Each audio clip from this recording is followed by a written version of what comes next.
கல்யாணம் ஆகி 2 வருஷத்துல இந்த மாதிரி இவன் கோவப்பட்டு நான் பார்த்ததே இல்ல. நான் அவன் கூட நிறைய சண்டை போட்டிருக்கேன். ஆனா நான் ஏமாந்துடக்கூடாதுன்னு எதை பத்தியும் கவலைப்படாம எனக்காக பேசிட்டு போறான். ஒருவேளை உண்மையாவே நான் தான் இவனை புரிஞ்சுக்கலையா என்று யோசித்துக் கொண்டே திரும்பியவள் அசோக் டென்ஷனாக தன்னுடைய டையை சரி செய்து கொண்டிருப்பதை கவனித்தாள். ஹரிஷால எனக்கு எந்த பயனும் கிடையாது. ஆனா அசோக் எனக்கு பிசினஸ் பார்ட்னர். அது மட்டும் இல்லாம எனக்காக என்ன வேணும்னாலும் செய்யற ஒரு பெரிய பணக்காரன். ஹரிஷ் சொல்றது கேட்டு அசோக் பார்ட்னர்ஷிப்ல இருந்து போயிட்டா என்ன ஆகுறது என்று சிந்தித்தவள் கேபினை விட்டு வேகமாக வெளியே வந்தாள். ஏ ஹரிஷ், எனக்கே அட்வைஸ் பண்ற அளவுக்கு வந்துட்டியா? உனக்கு யார் அந்த உரிமையை கொடுத்தா? எப்பவுமே நீ எனக்கு அடிமைதான், புரிஞ்சுதா? முதல்ல இங்க இருந்து கிளம்ப. டேய், என்னடா ஷர்ட் இது? பிளாட்ஃபார்ம்ல வாங்கினது தானே? நீ என் கிஃப்ட் பத்தி தப்பா பேசுறியா? தனது அமைதியை அடிமைத்தனம் என்று எண்ணுவதற்கு பதிலடி கொடுக்க முடிவு செய்தான் ஹரிஷ். டேய் அசோக், நான் சொல்றத நல்லா கேட்டுக்கோ. நான் ஒன்னும் ஆபீஸ் பாயோ இல்ல கார் துடைக்கிறவனோ இல்ல. அப்புறம் முன்னாடி நிக்கிறாளே அவ என்னோட வைஃப். இன்னொரு தடவை நீ என் வைஃபை தொட்டு பார்த்த இடத்திலேயே நான் உன்னை செஞ்சிருவேன். தன் ஒரே மகளை ஒரு பிச்சைக்காரனுக்கு திருமணம் செய்து கொடுத்தது ஏன்? நாயே, உன்னை என்னைக்கு கல்யாணம் பண்ணனோ அன்னைக்கு நாசமா போச்சு என் வாழ்க்கை. எங்க அப்பா சொன்ன ஒரே காரணத்துக்காக தான் உன்னை கல்யாணம் பண்ணிக்கிட்டேன். என் ஃப்ரெண்ட் தர்ஷினியோட ஹஸ்பண்ட் அவளுக்கு எவ்வளவு வாங்கி தரா தெரியுமா? போன வாரம் கூட ஐபோன் 15 வாங்கி கொடுத்திருக்காரு. கல்யாணம் ஆன நாள்ல இருந்து இன்னைக்கு வரைக்கும் 10 ரூபாய்க்கு ஒரு முழம் பூ வாங்கி கொடுத்திருப்பியா என்று சந்தனா இரக்கம் இல்லாமல் அவனை கேவலமாக பேசிக் கொண்டிருக்க இதை பற்றி எல்லாம் கவலைப்படாத ஹரிஷ் சந்தனா உடைத்த காஃபி கப்பை சுத்தம் செய்து கொண்டிருந்தான். சந்தனா தனது அப்பாவின் கட்டளையின் பேரில் ஹரிஷை திருமணம் செய்து கொண்டாள். அவன் ஒரு மிகப்பெரிய பிசினஸ் மேன் என்று கூறி அவளுக்கு திருமணம் செய்து வைத்தார். ஆனால் உண்மையில் அவன் ஒன்றுக்கும் ஆகாத பிச்சைக்காரன் என்று தெரிந்து மிகவும் ஏமாற்றம் அடைந்தாள். தனது தந்தையே தனக்கு இப்படி ஒரு துரோகத்தை செய்வார் என்று அவள் நினைத்தும் பார்த்ததில்லை. அதனால் தனக்கு திருமணம் நடந்ததை வீட்டை தவிர யாருக்கும் தெரியக்கூடாது என்று நிபந்தனை விதித்திருந்தாள். ஹரிஷ் சந்தனா வீட்டில் ஒரு குடும்ப உறுப்பினராகவே வாழ்ந்து வந்தான். ஆனால் அவை எல்லாம் பேருக்காகத்தான். அந்த வீட்டில் ஒருவர் கூட ஹரிஷை மதிப்பதில்லை. சில சமயங்களில் சமையல் அறையிலும் சில சமயங்களில் நாயிருக்கும் அறையிலும் படுத்துக் கொள்வான். அவனுக்கு அவைதான் மாளிகை. சாரி ஸ்னேகா, என் ஹஸ்பண்ட் மட்டும் ஊர்ல இருந்திருந்தா இந்நேரம் உனக்கு கண்டிப்பா இன்ட்ரோடியூஸ் பண்ணி வச்சிருந்திருப்பேன். என்னோட ஹஸ்பண்ட் நியூ இயர் கிஃப்டா எனக்கு 8 லட்சம் ரூபாய்க்கு டைமண்ட் நெக்லஸ் வாங்கி தந்திருக்காரு. Wow D. ஆமா, உன் ஹஸ்பண்ட் உனக்கு என்ன கிஃப்ட் கொடுத்தாரு? ஸ்னேகா கேட்ட இந்த கேள்வி சந்தனாவை ஹரிஷின் மேல் கோபப்பட வைத்தது. என்ன சந்தனா, எப்ப பார்த்தாலும் என்ன திட்டிகிட்டே இருக்க? நான் உன்னை எவ்வளவு லவ் பண்றேன் தெரியுமா? அப்படின்னா ஒரு பண்ணு, நியூ இயர் வருதுல்ல, எனக்கு ஒரு கிஃப்ட் வாங்கி கொடு. பிச்சை காசு 1000-2000 ரூபாய்க்கு இல்ல, லட்சக்கணக்குல.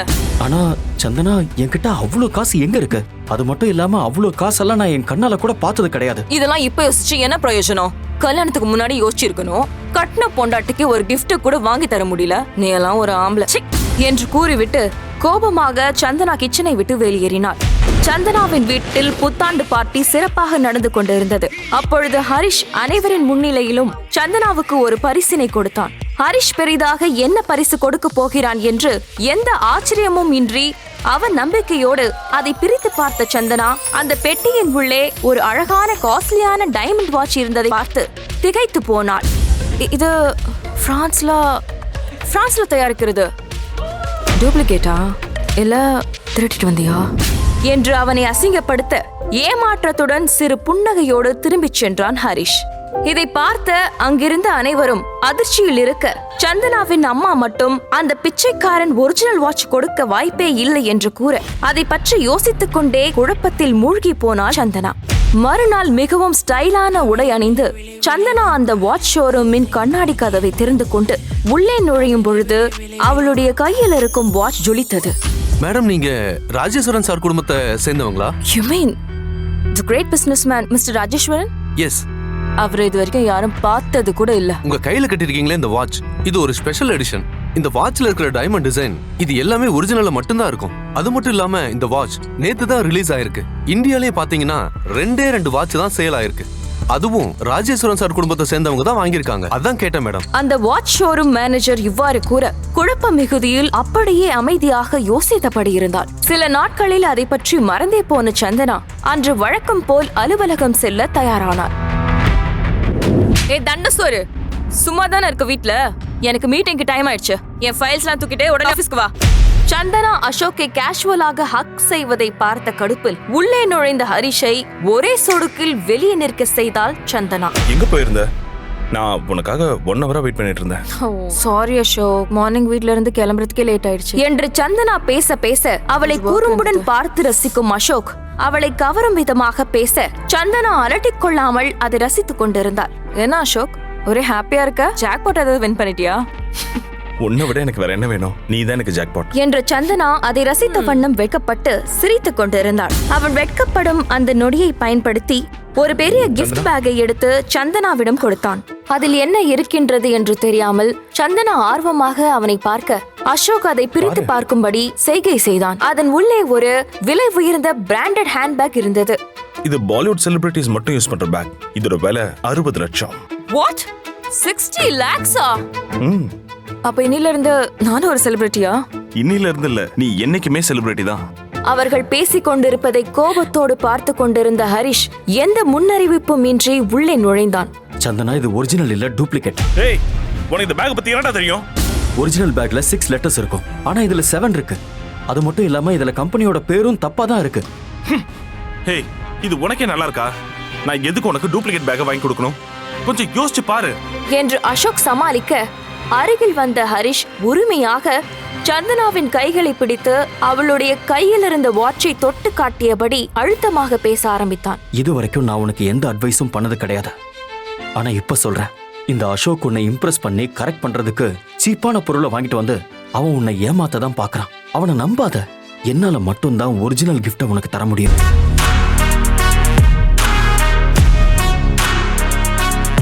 அப்பொழுது இந்தியாவிலேயே மிகப்பெரிய கோடீஸ்வரரான ராஜேஸ்வரனின் PA அழைத்தார். அதை விட முக்கியமான 2 வேலை இருக்கு பிரகாஷ். அதை நீங்க எனக்காக பண்ணி தரணும். ஹெர்மிஸ் பிராண்ட் லேடிஸ் ஹேண்ட்பேக் எனக்கு உடனே வேணும். அதோட விலை குறைஞ்சது 50 லட்சமாவது இருக்கணும். செகண்ட் ஒன் என்னன்னு நான் உங்களுக்கு வாட்ஸ்அப் பண்றேன். பிறகு போனை கட் செய்துவிட்டு தனது பாக்கெட்டில் வைக்க போனவன் ஏதோ ஒரு சிந்தனையில் மீண்டும் போனை எடுத்து ஓபன் செய்ய வாட்ஸ்அப்பில் அவனது ஸ்கூல் ரீயூனியன் பற்றிய மெசேஜ் ஒன்று வந்தது. இன்னைக்கு என்னோட ஸ்கூல் ரீயூனியன் பக்கத்துல இருக்கிற ஒரு பெரிய 5 ஸ்டார் ஹோட்டல்ல தான் அது நடக்குது. எனக்கு தெரிஞ்சு நான் என் வாழ்க்கையில ரொம்ப சந்தோஷமா இருந்த நாட்கள் எல்லாமே நான் என்னோட ஸ்கூல்ல ஃப்ரெண்ட்ஸோட இருந்தப்பதான். இதை மட்டும் மிஸ் பண்ணவே கூடாது. பணக்காரர்கள் மட்டும் தங்கும் அந்த 5 நட்சத்திர ஹோட்டலுக்குள் உற்சாகத்தோடு ஹரிஷ் நுழைய அங்கு நின்று கொண்டிருக்கும் செக்யூரிட்டி அவனை உள்ளே போக கூடாது என்று சண்டை போட ஆரம்பித்தார். இது பெரிய பெரிய பணக்காரங்களா வந்து போற இடம். இங்க உன்ன மாதிரி லோ கிளாஸ்ல இடம் கிடையாது. கிளம்பு சார், நிஜமா தான் சார் சொல்றேன். சார், கிளம்புன்றல. சொல்ல கேளுங்க சார். கீழே விழுந்த ஹரிஷ் தட்டு தடுமாறி எழ அப்பொழுது அங்கு ஒரு விலை உயர்ந்த காரில் வந்திறங்கிய அந்த ஹோட்டலின் ஓனர் ஹரிஷை பார்த்தவுடன் அதிர்ச்சி அடைந்தார். ஹரிஷ் சார்.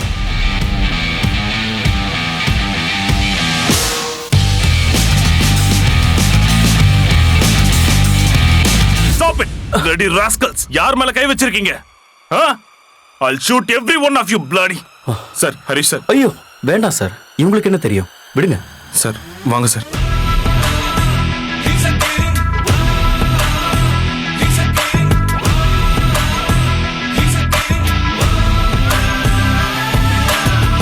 ஹரிஷ் அந்த இடத்தை விட்டு நகராமல் அக்ஷராவையே பார்ப்பதை உணர்ந்த கார்த்திக் வேகமாக அவனுடைய தோளில் இடித்தான். நான் சொல்றது உன் காதுல விழலையா? இந்த சீட் அக்ஷரா மேடத்துக்காக ரிசர்வ் ஆயிருக்கு என்று சத்தமாக கத்தி சொன்னான். அவனை அலட்சியமாக பார்த்த ஹரிஷ் தான் உட்கார போன சீட்டை ஒரு முறை திரும்பி பார்த்துவிட்டு, அப்படியா, ஆனா இந்த சீட்ல நீ சொல்ற மாதிரி பேர் எதுவும் எழுதி வைக்கலையப்பா என்று நக்கலாக கேட்டான். பதில் சொல்ல முடியாத கார்த்திக் பற்களை நரநரவென கடிக்கும் சத்தம் வெளியில் கேட்டது. அக்ஷரா மேடமா? யாருங்க? ஹரிஷ் புருவங்களை உயர்த்தியபடி கார்த்திக்கை கேட்க, என்ன உனக்கு அக்ஷரா மேடம் யாருன்னு கூட தெரியாதா என்று இகழ்ச்சியாக உதடுகளை வளைத்தான் கார்த்திக். சற்று முன்பு ஹரிஷ் அவனுடைய மூக்கை உடைத்ததற்கு பழிவாங்க நினைத்தவன், இது கூட தெரியாம நீ எல்லாம் எதுக்கு இருக்க என்று கடுப்பாக கேட்டான். அவர்கள் இருவரும் பேசிக் கொள்வதை கேட்டு அக்ஷராவின் முகம் இறுக ஹரிஷின் பக்கத்தில் நின்ற சந்தனா சங்கடத்தில் நெளிந்தாள். அவளுக்கு கார்த்திக்கின் மீது ஆத்திரமாக வந்தது. அக்ஷரா வேறொரு டேபிளில் உட்கார்ந்திருந்ததை சந்தனா ஏற்கனவே நோட் பண்ணியிருந்தாள். கார்த்திக் தான் வேண்டுமென்றே அவளுக்கு புதிய சீட் அரேஞ்ச் பண்ணி தருவதாக கூறி இங்கு அழைத்து வந்திருக்கிறான் என்பது சந்தனாவிற்கு நன்றாகவே புரிந்தது. தன்னால் பெற முடியாத அந்த டீலை சந்தனா சக்சஸ்ஃபுல்லாக முடித்துக் கொண்டு வந்ததில் கார்த்திக் அவள் மீது பயங்கரமான பொறாமையில் இருந்தான். அதனால் அவளை ஏதோ ஒரு வகையில் கஷ்டப்படுத்த வேண்டும் என்பதற்காகவே இதை செய்தான். சுற்றி இருந்தவர்கள் அந்த சண்டையை சுவாரஸ்யமாக வேடிக்கை பார்க்க ஆரம்பித்தனர். அதனால் கூச்சத்துடன் எழுந்த சந்தனாவை திரும்பி பார்த்த ஹரிஷ், என்னாச்சு பேபி, உனக்கு ஒன்றும் பிரச்சனை இல்லையே என்று அக்கறையுடன் கேட்டான். இல்லை என தலையாட்டிய சந்தனாவிற்கு அந்த பிரச்சனையை எப்படி முடிப்பது என்று குழப்பமாக இருந்தது. தப்பு முழுவதும் கார்த்திக்கின் மீதுதான். ஆனால் அவன் அனுராதா பாட்டியின் பிரியத்துக்குரிய பேரன். அதே போன்று அந்த அக்ஷரா பாட்டியின் ஸ்பெஷல் கெஸ்ட் என்பது சந்தனாவிற்கு தெரியும். அதே சமயம் ஹரிஷை இடம் மாறி அமரச் சொல்லி அவனின் கௌரவத்தை விட்டுக் கொடுக்கவும் அவளுக்கு மனம் வரவில்லை. என்ன முடிவெடுப்பது என்று தெரியாமல் 2 பக்கமும் பள்ளத்தாக்கியிருக்கும் மலை உச்சியில் நிற்பதைப் போல தவித்தாள் அவள். இப்பொழுது ஏதோ ஒரு பக்கத்தில் குதித்தே ஆக வேண்டும். சந்தனாவின் பக்கத்தில் உட்கார்ந்திருந்த திலகா எதுவுமே பேசாமல் இந்த நிகழ்வை வேடிக்கை பார்த்து கொண்டிருந்தார். உள்ளுக்குள் ஹரிஷ் அந்த சீட்டை அக்ஷராவிற்கு விட்டுக் கொடுக்க வேண்டும் என்ற எண்ணம் அவருக்கு இருந்தது. ஆனால் ஹரிஷின் அந்த இறுக்கமான தோற்றம் அவருக்கு புதியதாக இருந்ததால் அதை வெளியே சொல்லும் துணிச்சல் வரவில்லை. ஹரிஷ் நகராமல் இருப்பதைக் கண்டு பொறுமை இழந்த கார்த்திக், உனக்கு நான் பேசுறது புரியலையா? இந்த சீட்டை விட்டு மாறி உட்கார சொல்லி இத்தோட 10 தடவை சொல்லிட்டேன், செவிடா நீ, தள்ளிடா என்று கூறியவன், அக்ஷரா மேடம், நீங்க இந்த சீட்ல உட்காந்துக்கோங்க என்றான். ஹரிஷ் அப்போதும் 1 இன்ச்சு கூட அசைந்து கொடுக்காமல் அங்கேயே நின்று கொண்டிருந்ததால் அக்ஷரா முகத்தை சுளித்தாள். பாட்டியும் இதையெல்லாம் கவனித்துக் கொண்டிருப்பதை பார்த்த சந்தனா கடைசியில் விட்டு கொடுத்து போகலாம் என்ற முடிவுக்கு வந்தாள். கார்த்திக் காட்டு கத்தலாய் கத்தியும் அசராமல் நின்றிருந்த ஹரிஷை பார்த்தவள், ஹரி ப்ளீஸ் எனக்காக நீ சீட்டு மாறி உட்கார முடியுமா என்றாள். சந்தனா சும்மா சொன்னாலே ஹரிஷ் அதை செய்வதற்கு தயாராக இருந்தான். ரொம்ப நாட்களுக்கு பிறகு அவள் அவனுடைய பெயரை முன்பு போலவே சுருக்கி வேறு கூப்பிட்டது ஹரிஷின் மனதிற்குள் சாரல் அடிக்கச் செய்தது. கண்டிப்பா பேபி, உனக்காக இது கூட செய்ய மாட்டேனா என்றவன் அந்த சீட்டை விட்டு கொடுத்து விட்டு சந்தனாவிற்கு பின்புறம் இருந்த டேபிளில் போய் அமர்ந்தான். கார்த்திக்கிற்கு கோபமாக வந்தது. ஆனால் அக்ஷராவின் முன் தன்னுடைய இமேஜ் டேமேஜ் ஆகாமல் பார்த்து கொள்ள வேண்டியிருந்ததால் முகத்தை சிரித்தது போல வைத்துக்கொண்டு அமைதியாக இருந்தான். சந்தனாவின் அருகில் அமர்ந்த அக்ஷரா அவளுடைய கழுத்தையே பார்த்து கொண்டிருந்தாள். ஜுவல்லரி பிசினஸில் இருக்கும் அவளுக்கு பார்த்த உடனேயே அது உண்மையான ட்ரீம் லவர் என்பது தெரிந்துவிட்டது. அக்ஷராவிற்கு ரொம்ப நாட்களாகவே அந்த நெக்லஸ் வாங்க வேண்டும் என்ற ஆசை இருந்தது. அவர்கள் ஜுவல்லரி பிசினஸில் இருந்த போதும் அந்த நெக்லஸ் அவளுடைய கைகளுக்கு கிடைக்காமல் போக்கு காட்டிக் கொண்டிருந்தது. தன்னை யாரோ உற்று பார்ப்பது போல வித்தியாசமாக உணர்ந்த சந்தனா பக்கத்தில் உட்கார்ந்திருந்த அக்ஷரா தான் தன்னையே பார்த்து கொண்டிருப்பதை கவனித்தாள். எக்ஸ்கியூஸ் மீ மேடம், நீங்க ஏன் என்ன அப்படி பாக்குறீங்கன்னு தெரிஞ்சுக்கலாமா?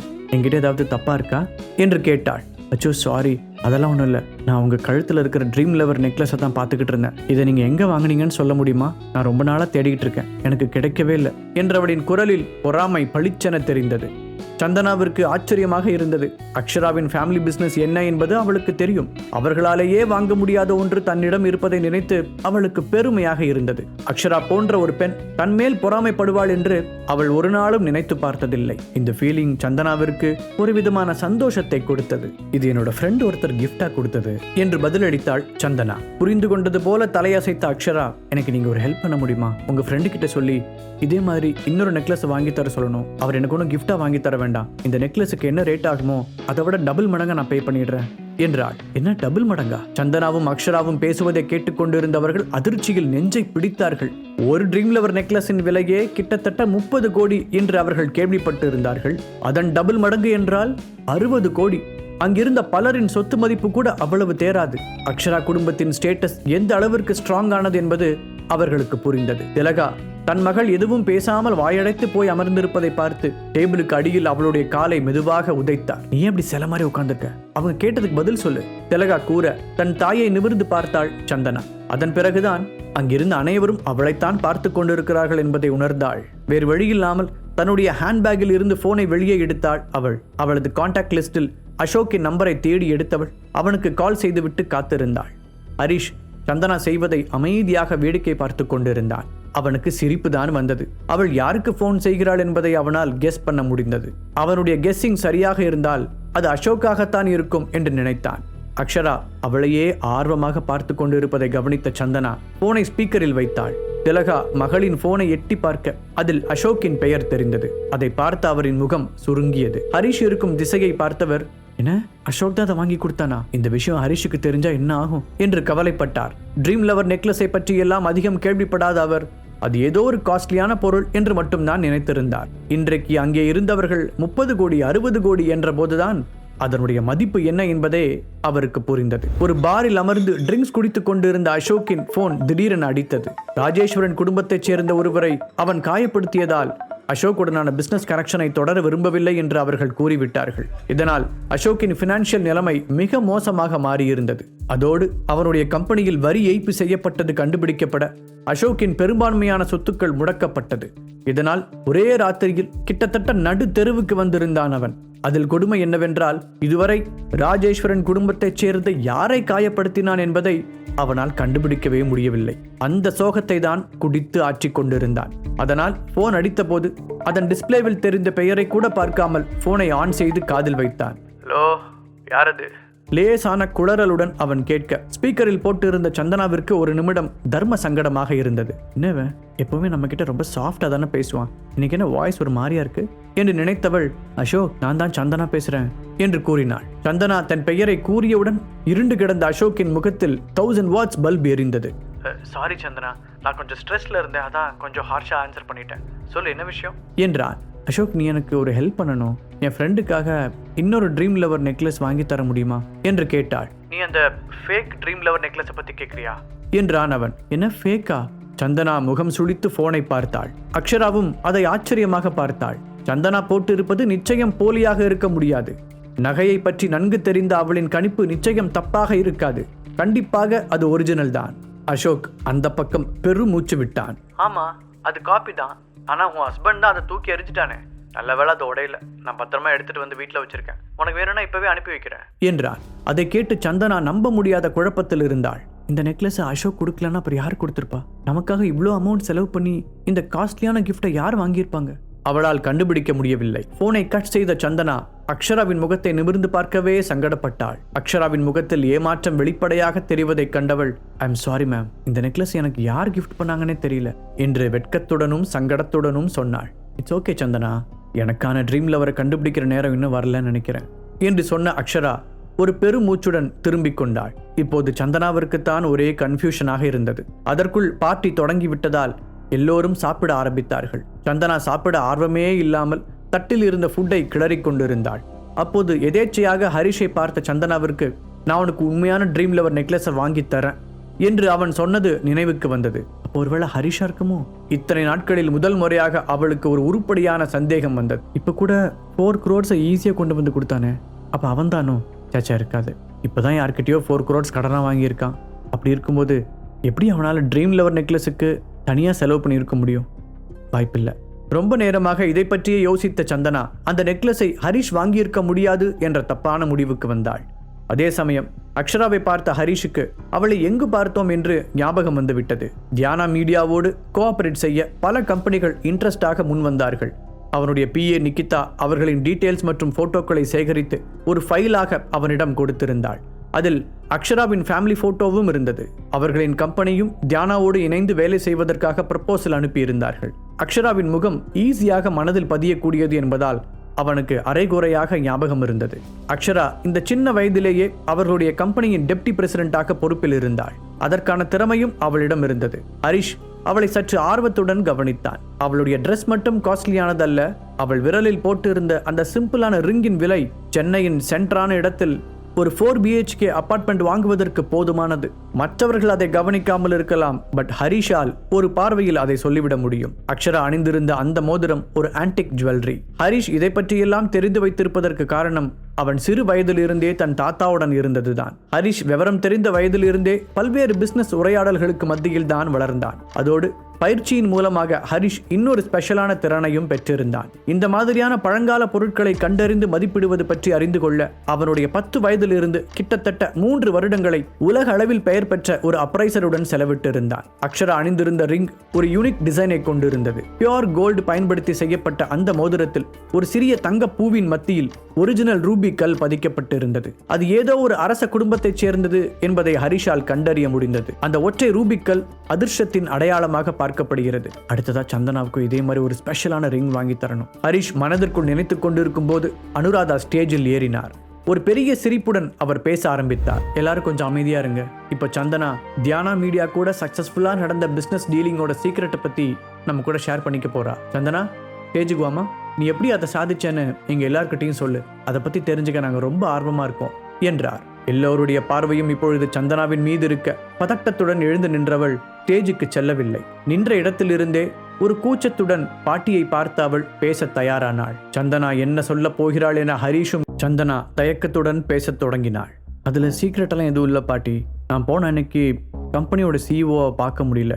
அவரோட பர்சனல் செக்ரட்டரி தான் எல்லா டீலிங்ஸையும் பேசி முடிச்சு என்கிட்ட அக்ரிமெண்ட்ல சைன் வாங்கிக்கிட்டாங்க என்றாள். அதை கேட்டு அங்கிருந்த அனைவரும் வியப்பில் ஆழ்ந்தனர். என்ன, உடனே அக்ரிமெண்ட் சைன் பண்ணிட்டாங்களா? அப்படின்னா கார்த்திகை மாதிரியே சந்தனாவும் அந்த கம்பெனியோட புது சிஇஓவை பார்க்கலையா? நாம ஏதோ இவ ரொம்ப டேலண்டட் நினைச்சோம். அப்படிலாம் ஒன்றும் இல்லை போலையே. அந்த சிஇஓ நல்ல மைண்ட் செட்டில் இருக்கும்போது இவ போனதுனால இவளுக்கு ஈஸியாக கான்ட்ராக்ட் கிடைச்சிருக்குன்னு நினைக்கிறேன் என்று ஆளாளுக்கு ஒன்றை பேசத் தொடங்கினார்கள். அனுராதாவின் அருகில் உட்கார்ந்திருந்த கார்த்திக் அதையெல்லாம் கேட்ட பிறகு சந்தனாவை ஏளனமாக பார்த்தான். அவன் பாட்டியுடைய ரியாக்ஷன் என்ன என்று தெரிந்து கொள்ள விரும்பினான். அவருடைய முகத்தில் இருந்து எதையும் கண்டுபிடிக்க முடியவில்லை. பாட்டி, உண்மையிலே இது ரொம்ப அநியாயம். நான் தியானா மீடியாவுக்கு போனப்போ அந்த சிஇஓ பேட் மூட்ல இருந்திருக்கலாம், அதனால என்ன வெளியே போக சொல்லியிருக்கலாம். செகண்ட் டைம் சந்தனா போனப்போ அவங்க கூட சேர்ந்து ஒர்க் பண்றதுல நாம எவ்வளோ சின்சியரா இருக்கோம்னு அவர் ரியலைஸ் பண்ணியிருப்பாரு. அதனால தான் அவர் நமக்கு இந்த கான்ட்ராக்டை கொடுத்திருப்பாரு என்று எல்லோருக்கும் கேட்கும் வகையில் கத்தி சொன்னான் கார்த்திக். அதன் பிறகு சந்தனாவை அலட்சியமாக பார்த்தவன், எனக்கு அப்புறம் யார் போயிருந்தாலும் இந்த கான்ட்ராக்ட் கிடைச்சிருக்கும்னு நான் நினைக்கிறேன் என்று கூறினான். சந்தனா கார்த்திக்கை பார்த்து கோபத்துடன் கைகளை முறுக்கினாள். ஆனால் அவனுக்கு பதில் சொல்வதற்கு அவளுக்கு வார்த்தைகள் கிடைக்கவில்லை. கார்த்திக்கை எப்போதும் ஒருபடி மேலாக நேசிக்கும் அனுராதா அவன் சொல்வதை கவனமாக கேட்டுவிட்டு அதை ஆமோதித்து பேசுவது போல தலையசைத்தவர், கார்த்திக் சொல்றது சரிதான் சந்தனா, நீ அந்த கான்ட்ராக்டை ரொம்ப ஈஸியா வாங்கிட்ட. பட் அதுக்கு காரணம் நீ இல்ல, கார்த்திக்கும் இதுக்காக நிறைய கஷ்டப்பட்டான். ஸோ அவனுக்கும் இந்த கிரெடிட்ல பாதி பங்கு இருக்கு என்றார். அனுராதா சொன்னதை கேட்டு சந்தனாவிற்கு எரிச்சலாக இருந்தது. ஆனால் அவருடன் ஆர்கியூ செய்யும் தைரியம் அவளுக்கு இல்லை. தான் செய்த ஒன்றின் கிரெடிட்டை கார்த்திக் திருட முயற்சிப்பது வெளிப்படையாக தெரிந்தது. பாட்டி சொன்னதை கேட்டு கொஞ்சம் கூட கூச்சமே இல்லாமல் கார்த்திக் சந்தோஷமாக சிரித்தான். ஹரிஷின் கூர்மையான கண்கள் அங்கு நடக்கும் எல்லாவற்றையும் கவனித்துக் கொண்டுதான் இருந்தது. கார்த்திக் எந்த அளவிற்கு சந்தனாவை தான் ஹர்ட் செய்கிறோமோ அதைவிட பல மடங்காக தனக்கு திரும்ப கிடைக்கும் என்று தெரியாமல் ஆடிக்கொண்டிருந்தான். கார்த்திக் ரொம்ப உற்சாகமாக பாட்டியிடம், பாட்டி, இந்த குடும்பத்தோட நல்லதுக்காக நான் எவ்வளோ வேணாலும் அவமானப்பட தயாராக இருக்கேன். இப்போ கூட தியானா மீடியா ரித்திகா அப்படிங்கிற புது கிளையண்ட்டோட கான்ட்ராக்ட் சைன் பண்ணதா கேள்விப்பட்டேன். நானும் அந்த ரித்திகா கூட நாளைக்கு பேச்சுவார்த்தை நடத்த போகிறேன். நீங்கள் வேணா பாருங்க, இந்த தடவை எந்த சொதப்பலும் இல்லாமல் இந்த டீலிங்கை சூப்பராக முடிச்சுட்டு வரேன் என்று சவால் விடுவது போல கூறினான். ஏஜே கம்பெனி ஆல்ரெடி தியானா மீடியாவோடு ஒரு பேசிக் பார்ட்னர்ஷிப்பை ஏற்படுத்தி கொண்டிருப்பதால் இனி அவர்களுக்கு இது போன்ற கிளையண்ட்களுடன் பேச்சுவார்த்தை நடத்துவது மிக எளிதாக இருக்கும். கார்த்திக் இப்பொழுது தனக்கு ஒரு சரியான சான்ஸ் கிடைத்திருப்பதாக நினைத்தான். அவன் மட்டும் அந்த ரித்திகாவுடனான பேக்கேஜிங் டீட்டெயிலை சரியாக முடித்துவிட்டு வந்தால் பாட்டி நிச்சயமாக அவனை தலையில் தூக்கி வைத்து கொண்டாடுவார் என்று அவனுக்கு தெரியும். கார்த்திக், உண்மையிலேயே நீ ரொம்ப பொறுப்பான பையன். இந்த பிசினஸுக்கும் எங்க குடும்பத்துக்கும் கிடைச்ச பெரிய சொத்து நீ. எல்லாத்தையும் ஒன்ன நம்பி விடுறேன். நீ கண்டிப்பா அது பெரிய லெவலுக்கு கொண்டு வருவேன்னு எனக்கு தெரியும். அனுராதா அவனை புகழ்ந்து தள்ளினார். அனுராதா பாட்டி கார்த்திகை மட்டுமே பாராட்டுவதைக் கண்டு சந்தனா நொந்து போனாள். திலகாவும் அவளும் ஒருவரை ஒருவர் பார்த்து கொண்டனர். திலகா அவளுடைய கையின் மேல் தன்னுடைய கையை வைத்து ஆறுதலாக அழுத்தி கொடுத்தார். அம்மா, இந்த பாட்டி ஏன் எப்போவுமே இந்த கார்த்திகை மட்டுமே ஸ்பெஷலாக ட்ரீட் பண்ணுறாங்க? நானும் இந்த குடும்பத்து பொண்ணு தானே, எல்லாத்தையும் அவங்ககிட்டயே விடணும்னு டிசைட் பண்ணுறாங்க. அப்போ நாமெல்லாம் எதுக்காகமா இந்த ஃபேமிலியில் இருக்கோம் என்று மெதுவாக தன் தாயின் காதருகில் குனிந்து புலம்பினாள் சந்தனா. அங்கிருந்த யாரும் அவர்களை கவனிக்காவிட்டாலும் சந்தனாவின் பின் அமர்ந்திருந்த ஹரிஷுக்கு அவள் பேசியது எல்லாமே தெளிவாக கேட்டது. இந்த சக்சஸ் பார்ட்டி சந்தனாவிற்கு சொந்தமானது. ஆனால் பாட்டியின் தயவால் கார்த்திக் அந்த பார்ட்டியின் ஸ்டார் ஆகிவிட்டான். சந்தனாவிற்கு உள்ளே வலித்தாலும் தன்னை கட்டுப்படுத்தி கொண்டு முடிந்தவரை சிரித்த முகமாக அமர்ந்திருந்தாள். கார்த்திக் அந்த நாளை தனக்கு சாதகமாக பயன்படுத்தி கொள்ள திட்டமிட்டான். இன்னைக்கு என்னோட ட்ரீட், உங்களுக்கு என்ன வேணுமோ ஆர்டர் பண்ணி சாப்பிடுங்க, வேணுங்கிற அளவுக்கு குடிங்க, நான் பில் பே பண்றேன் என்றான். அதன் பிறகு அங்கிருந்த வெயிட்டரை அழைத்த அவன், வெயிட்டர், உங்க ஹோட்டல்ல இருக்கிற பெஸ்ட் வைனை கொண்டு வந்து ஒவ்வொரு டேபிளையும் வைங்க. நான் சொல்றது புரியுதுல? உங்ககிட்ட இருக்கிறதுலயே மோஸ்ட் எக்ஸ்பென்சிவ் வைன் எடுத்துட்டு வாங்க, சீக்கிரம் என்று ஆர்டர் போட்டான். கார்த்திக் போடும் ஆட்டத்தை எல்லாம் ஹரிஷ் தன் டேபிளில் அமர்ந்து கை கட்டி வேடிக்கை பார்த்து கொண்டிருந்தான். அவனுடைய உதடுகளில் ஒரு கேலி சிரிப்பு தெரிந்தது. மாட்னடா மகனே, உனக்கு பாடம் கற்றுக் கொடுக்க என்ன செய்யலாம்னு கஷ்டப்பட்டு யோசிச்சுட்டு இருந்தேன். ஆனால் ஒவ்வொரு தடவையும் அதுக்கான சான்ஸை நீயே உருவாக்கி கொடுக்குற. ஆட்டம் ஆடுற. இன்னும் கொஞ்ச நேரத்தில் உன் டப்பா டான்ஸ் ஆட போகிறத நான் மட்டும் இல்லை, இங்கே இருக்கிற எல்லாரும் பார்க்கத்தானே போகிறாங்க என்று நினைத்தவன் அவனுடைய டேபிளில் வைத்த வைனை விரலால் கூட டச் பண்ணவில்லை. கார்த்திக் சொன்னது போலவே அங்கு இருந்ததிலேயே காஸ்ட்லியான வைன் எல்லோருக்கும் வழங்கப்பட்டது. தன்னுடைய வைன் கிளாஸை எடுத்து உயர்த்தி பிடித்த கார்த்திக், தி கிரேட் தியானா மீடியாவோட நம்ம கான்ட்ராக்ட் சைன் பண்ணதை செலிப்ரேட் பண்ணுறதுக்காக இன்னைக்கு எல்லாரும் ஒன்று கூடியிருக்கோம். இன்னைக்கு ராத்திரி நீங்க எல்லாரும் எந்த கவலையும் இல்லாம சந்தோஷமா என்ஜாய் பண்ணுங்க, மிச்சம் எல்லாத்தையும் நான் பாத்துக்கிறேன் என்று கத்தினார். உடனே கிளாஸ் வைத்திருந்த எல்லோரும் எழுந்து தங்களுடையதையும் உயர்த்தி காண்பித்தனர். பார்ட்டி கிட்டத்தட்ட முடிவுக்கு வந்த போது கார்த்திக்கால் நிற்க கூட முடியவில்லை. அவனுடைய கண்கள் மங்கலாக தெரிந்தது. தன்னுடைய பர்ஸில் இருந்து ஒரு கார்டை எடுத்தவன் வெயிட்டரை அழைத்து, பில் கட்டுறதுக்கு இந்த கார்டை யூஸ் பண்ணிக்கோங்க என்றான். அது லக்ஸ் பேங்கோட பிளாட்டினம் கார்டு. யாரோ ஒருவர் கார்த்திக்கின் கிரெடிட் கார்டை பார்த்து கத்தினார். லக்ஸ் பேங்கின் கார்டுகள் அப்படி எல்லோராலும் எளிதாக வாங்க முடிந்த ஒன்று கிடையாது. அங்கு சில்வர் கார்டு வாங்குவதற்கே அக்கவுண்டில் மினிமம் 25 lakhs ஆவது பேலன்ஸ் ஆக இருக்க வேண்டும்.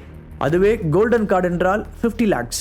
கார்த்திக் வைத்திருந்த பிளாட்டினம் கார்டுக்கு மினிமம் பேலன்ஸ் வேல்யூ கிட்டத்தட்ட 85 lakhs. கார்த்திக்கின் சொத்து மதிப்பு 30 கோடிகள் வரை இருந்தாலும் பர்சனல் செலவிற்காக கையில் வைத்திருக்கும் லிக்விட் கேஷிற்கும் அதற்கும் சம்பந்தம் இல்லை. அதனால் அந்த கார்டை வாங்குவதற்கு அவனுக்கு இவ்வளவு வருடங்கள் தேவைப்பட்டது. 2 வருடங்களுக்கு முன்புதான் அந்த கார்டை சொந்தமாக்கி இருந்தான். கார்த்திக் அவனுக்கு பக்கத்தில் உட்கார்ந்திருந்த அக்ஷராவை பெருமையாக பார்த்தான்.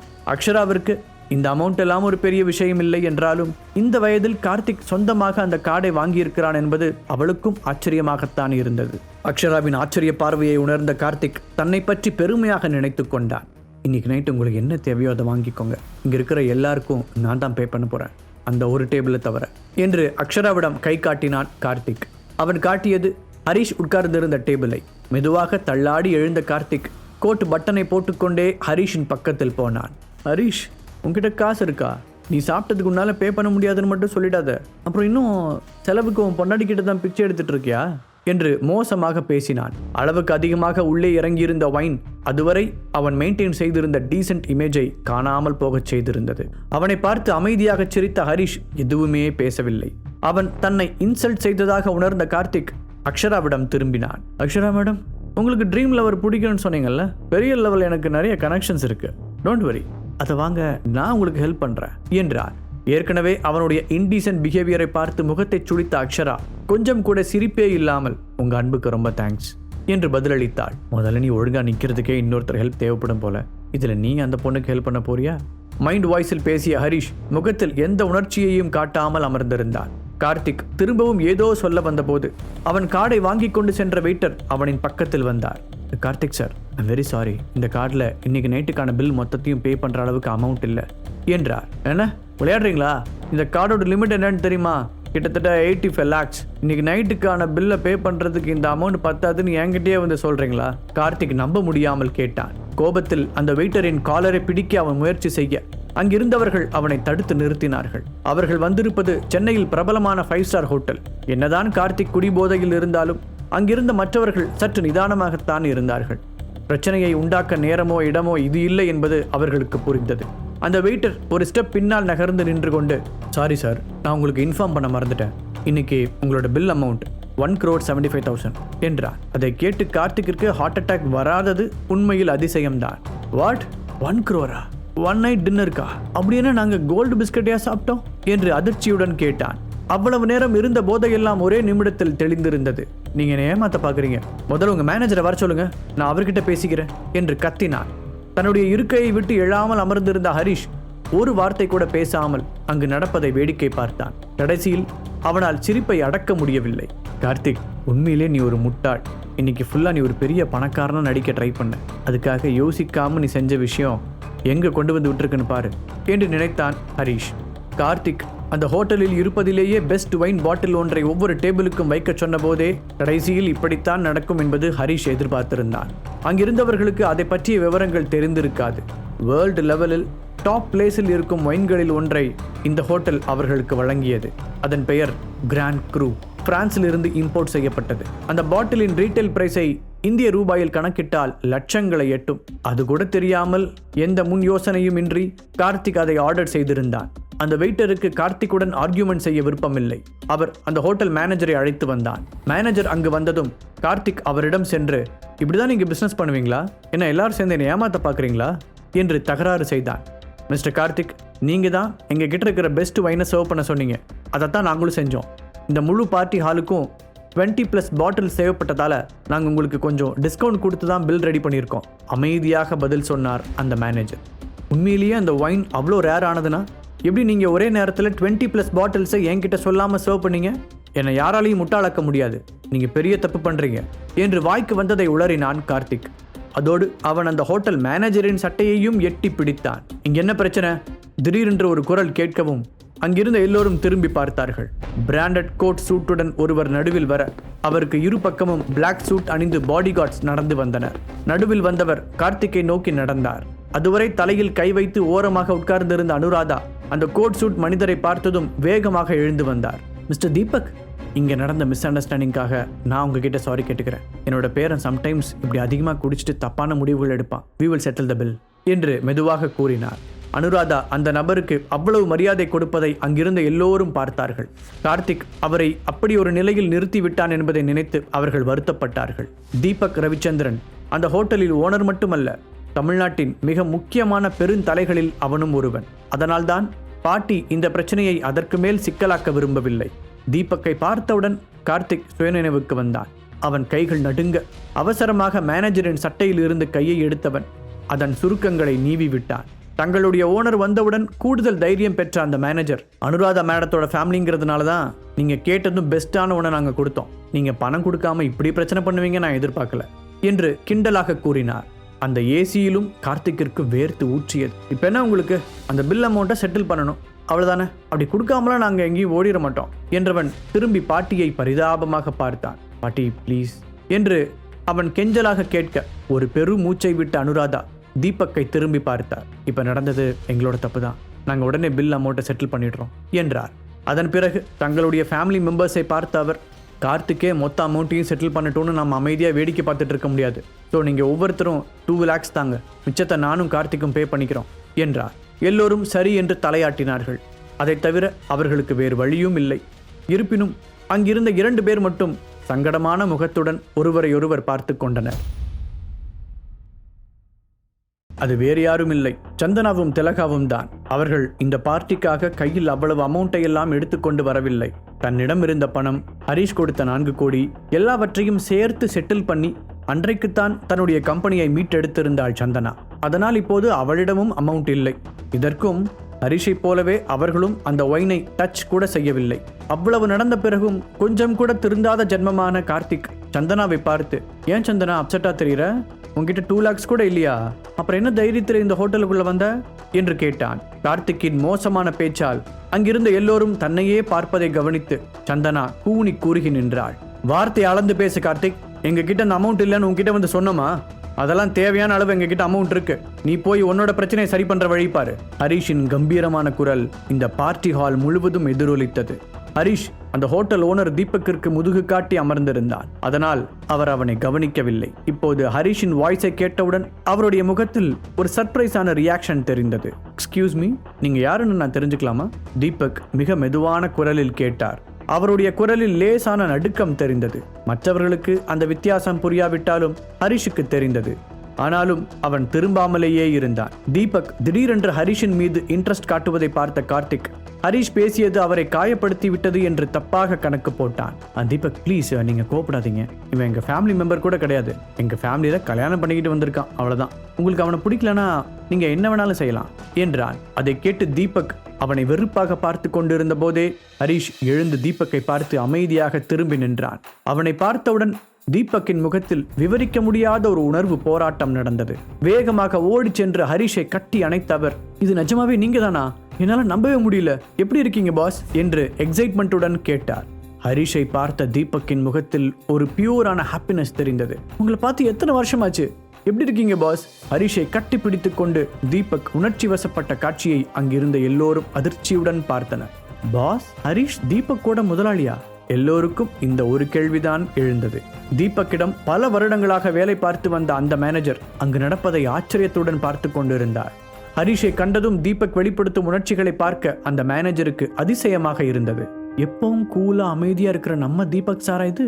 அந்த ஹரிஷ் சார் இவரோட லைஃப்ல ரொம்ப முக்கியமானவர் போலயே. இத்தனை வருஷத்துல பாஸ் இவ்வளோ எக்ஸைட் ஆகி நான் இதுவரைக்கும் பார்த்ததே இல்லை என்று நினைத்து கொண்டார் அந்த மேனேஜர். நான் இனிமே உன்னோட பாஸ் இல்ல தீபக், என்ன ஹரிஷ்னே கூப்பிடு என்று கூறிய ஹரிஷ் தீபக்கின் காதில் ஏதோ கிசுகிசுத்தான். வாழ்க்கை உண்மையில் அதிசயங்களால் நிறைந்தது. தீபக் உள்ளே வரும்போதே ஹரிஷ் அவனை பார்த்து விட்டான். அவனுக்கு எப்படி ரியாக்ட் செய்வது என்று தெரியவில்லை. அதனால்தான் அவனை நேராக சந்திக்காமல் திரும்பி உட்கார்ந்திருந்தான்.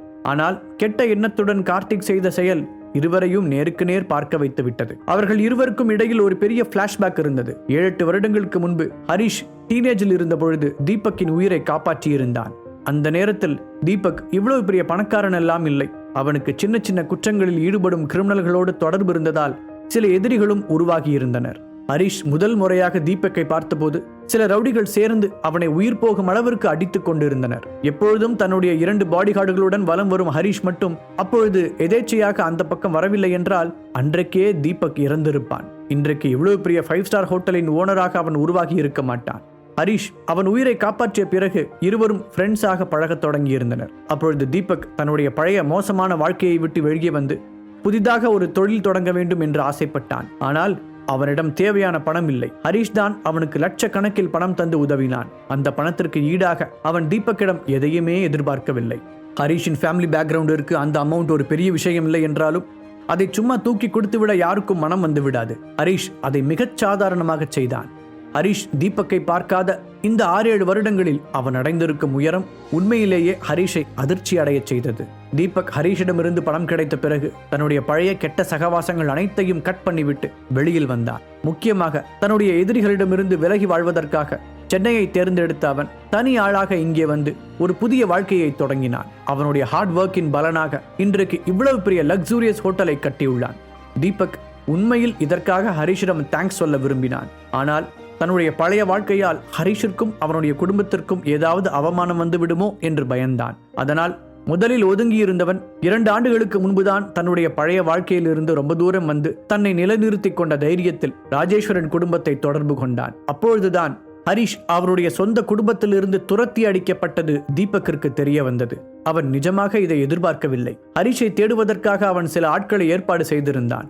ஆனால் அவர்கள் எங்கு தேடியும் ஹரிஷை கண்டுபிடிக்க முடியவில்லை. இப்பொழுது இத்தனை வருடங்களுக்கு பிறகு இவர்கள் இருவரும் ஒருவருக்கொருவர் நேரில் சந்திக்கின்றனர். ஹரிஷ் அவனுக்காக செய்த அத்தனையையும் யோசித்து பார்த்த தீபக், பழைய பழக்கத்தை மாத்துறது ரொம்ப கஷ்டம் பாஸ் என்றான். அவர்கள் இருவரும் பழைய கதைகளை பேசுவதில் பிஸியாக இருக்க சுற்றியிருந்த அனைவரும் இன்னும் அந்த ஷாக்கில் இருந்து மீள முடியாமல் அவர்களையே பார்த்து கொண்டிருந்தனர். அனுராதா ஃபேமிலியை பொறுத்தவரை ஒன்றுக்கும் உதவாத ஹரிஷை சென்னையின் பவர்ஃபுல்லான ஆட்களில் ஒருவனான தீபக் பாஸ் என்று அழைத்ததே பெரிய அதிர்ச்சிதான். அவர்கள் இருவருக்கும் எப்படி ஒருவரை ஒருவர் தெரிந்திருக்கும் என்று அவர்கள் யோசித்துக் கொண்டிருந்தார்கள். ஓகே தீபக், வெயிட்டர் இங்க கொஞ்சம் கூப்பிட்டேனா எங்களோட 2 டேபிள் பில்லான 4 lakhs நான் பே பண்ணிடுறேன். பாக்கெட்டில் இருந்து கார்டை எடுத்த ஹரிஷ் தன்னுடைய ஃப்ரெண்டிடம் கேட்டான். சந்தனாவும் திலகாவும் ஒரு டேபிளில் அமர்ந்திருக்க ஹரிஷ் மற்றொன்றில் அமர்ந்திருந்தான். அதனால் 2 டேபிளுக்கும் சேர்த்து பில் பே செய்ய அவன் தயாராக இருந்தான். அதை கேட்டு வேகமாக மறுத்து தலையாட்டிய தீபக், பாஸ் என்ன பாஸ், உங்ககிட்ட போய் நான் பில் வாங்குவேனா? நீ முதல்ல அந்த கார்டை உள்ள வைங்க என்றான். பின்பு மேனேஜரிடம் திரும்பிய தீபக், இவரோட பில்லை மொத்தமாக லிஸ்ட் பண்ணிருங்க. இன்னைக்கு மட்டும் இல்ல, ஃபியூச்சர்ல அவர் என்னைக்கு இந்த ஹோட்டலுக்கு வந்தாலும் எல்லாமே ஃப்ரீ தான், இதை நல்லா ஞாபகம் வச்சுக்கோங்க என்று உத்தரவிட்டான். தீபக்கையே கொஞ்ச நேரம் உற்று பார்த்த ஹரிஷ் ஏதோ பேசுவதற்காக வாயை திறக்க தீபக் அதை புரிந்து கொண்டான். பாஸ், நீங்க என்ன சொல்ல போறீங்கன்னு எனக்கு புரியுது. வேணா இப்படி பண்ணலாமா, உங்களுக்கு நான் 50% டிஸ்கவுண்ட் தரேன், இதை நீங்க கண்டிப்பா வேணாம்னு சொல்லக்கூடாது என்று கேட்க ஹரிஷால் அதற்கு மேல் மறுக்க முடியவில்லை. அவன் அமைதியாக நின்றான். மேனேஜர், இவரோட பில் அமௌண்ட்ல 50% லெஸ் பண்ணி நியூ பில் எடுத்துட்டு வாங்க என்று தீபக் கூற, இதோ உடனே போட்டுட்டு வந்தார சார் என்று பதில் சொல்லிவிட்டு அந்த மேனேஜரை நேரடியாக ஓடினார். அந்த ஹோட்டலின் ஓனர் ஹரிஷிற்கு 50% டிஸ்கவுண்ட் தர விரும்புவதை கேட்டு அனுராதா பாட்டி அதிர்ச்சிக்கு உள்ளானார். ஹரிஷுக்கு இவ்வளவு வேல்யூ இருக்கும் என்று அவர் கனவிலும் நினைத்ததில்லை. ஏனென்றால் இத்தனை நாளாக அவர் அவனை ஒரு மனிதனாக கூட மதித்ததில்லை. அவனுடையது போக மீதி பில் இன்னும் கட்டப்படவில்லை என்பதை உணர்ந்தவர் மெதுவாக தீபக்கின் பக்கத்தில் சென்றார். தீபக் சார், எங்களோட ஹரிஷ் மாப்பிள்ள உங்களோட ஃப்ரெண்டுன்னு எங்களுக்கு தெரியாது. நாங்கள் எல்லா பில்லையும் சேர்த்து மொத்தமாக கட்டுற பட்சத்தில் எங்களுக்கு அந்த டிஸ்கவுண்ட் கிடைக்குமா என்று கண்களில் பேராசை மின்ன கேட்டார். தீபக் பாட்டியை பார்த்து அமைதியாக சிரித்தான். எனக்கும் கொடுக்கணும்னு தான் ஆசை அனுராதா மேடம், ஆனால் என்ன பண்ணுறது, கொஞ்ச நேரத்துக்கு முன்னாடி தான் உங்களோட பேரன் உங்கள் ஃபேமிலிக்கும் என் ஃப்ரெண்டுக்கும் எந்த சம்மந்தமும் இல்லைன்னு சொல்லிட்டாரு. அப்புறம் எப்படி நான் உங்களுக்கு டிஸ்கவுண்ட் தர்றது? நீங்கள் உங்கள் ஃபேமிலியோட பில்லை தனியாக பே பண்ணி தான் ஆகணும் என்று அந்த ஃபேமிலி என்ற வார்த்தையில் அழுத்தம் கொடுத்து கூறினான் தீபக். அதை கேட்டு அனுராதாவின் முகம் உறைந்தது. தீபக் அவர்களுக்கு டிஸ்கவுண்ட் தரப்போவதில்லை என்பது அவருக்கு புரிந்துவிட்டது. இந்த கார்த்திக் இன்னைக்கு எல்லாத்தையும் சொதப்பி வச்சிட்டான். முதல் முறையாக கார்த்திக்கை வெறுப்பாக பார்த்தார் அனுராதா. பாட்டியின் கோபத்தை உணர்ந்த கார்த்திக் தலையை குனிந்தான். ஹரிஷ் மேனேஜர் கொண்டு வந்த பில்லை வாங்கி பார்த்தான். டிஸ்கவுண்டிற்கு பிறகு அது 2 lakhs இருந்தது. அதை எட்டி பார்த்த கார்த்திக், ஹரிஷ் 2 டேபிள் பில்லையும் கட்டுறேன்னு இவ்வளோ நேரம் என்னமோ சொன்னேன். ரொம்ப ஓவரா சீன் போட்ட. இப்போ மாட்டிக்கிட்டியா? இப்போ இவ்வளோ காசுக்கு நீ எங்கே போவ? இந்த பில்லை நீ எப்படி பே பண்ற நானும் பார்க்குறேன் என்று நக்கலாக கூறினான். தீபக் ஹரிஷிற்கு மட்டும் 50% டிஸ்கவுண்ட் கொடுத்து விட்டு அவனுக்கு தர மறுத்தது கார்த்திக்கிற்கு வயிற்றெரிச்சலை கிளப்பி விட்டு இருந்தது. அந்த காண்டை ஹரிஷின் மீது காட்டினான். இதற்கிடையில் சந்தனா மற்றும் திலகா இருவரும் அந்த அமௌண்ட்டை பார்த்து மிகவும் கவலைப்பட்டனர். ஹரிஷ் எதுவும் பேசாமல் கார்த்திக்கை பார்த்தான். பின்பு தன் கையில் இருந்த பேங்க் கார்டை அந்த மேனேஜரிடம் கொடுத்தான். 1 நிமிஷம் சார் என்று அந்த கார்டை வாங்கி தன்னிடம் இருந்த ஸ்வைப் மிஷினில் தேய்த்தார் மேனேஜர். ஹரிஷின் சாதாரண ஏடிஎம் கார்டை பார்த்த கார்த்திக், எனக்கு தெரிஞ்சு எந்த வேலைக்குமே உருப்படியா போகாத நீ எப்படி இவ்வளோ அமௌண்ட் வச்சிருப்ப? சீன் போடுறதுலேயே ஒரு நியாயம் வேண்டாமா என்றான். கார்த்திக் சொல்றது சரிதான். இப்போ அந்த ஹோட்டல் மேனேஜர், சாரி சார் கார்டில் பேலன்ஸ் பத்தல அப்படின்னு சொல்லுவார் பாரு, நான் வேணா பெட் கட்டுறேன் என்று அங்கிருந்த மற்றொருவர் கூறினார். ஆமாம், அந்த ஓனர் ஃப்ரீயாக தரேன்னு சொன்னப்பவே இந்த ஹரிஷ் அக்செப்ட் பண்ணிட்டு போயிருக்கணும். அதை விட்டுட்டு நான் பில் பே பண்ணியே திருவேன்னு பெரிய இவன் மாதிரி பேசினா இப்போ தேவையில்லாமல் எல்லாரும் முன்னாடி அவமானப்படுற மாதிரி ஆப்போகுது என்று இன்னொருவரும் அவர் பங்குக்கு கூறினார்.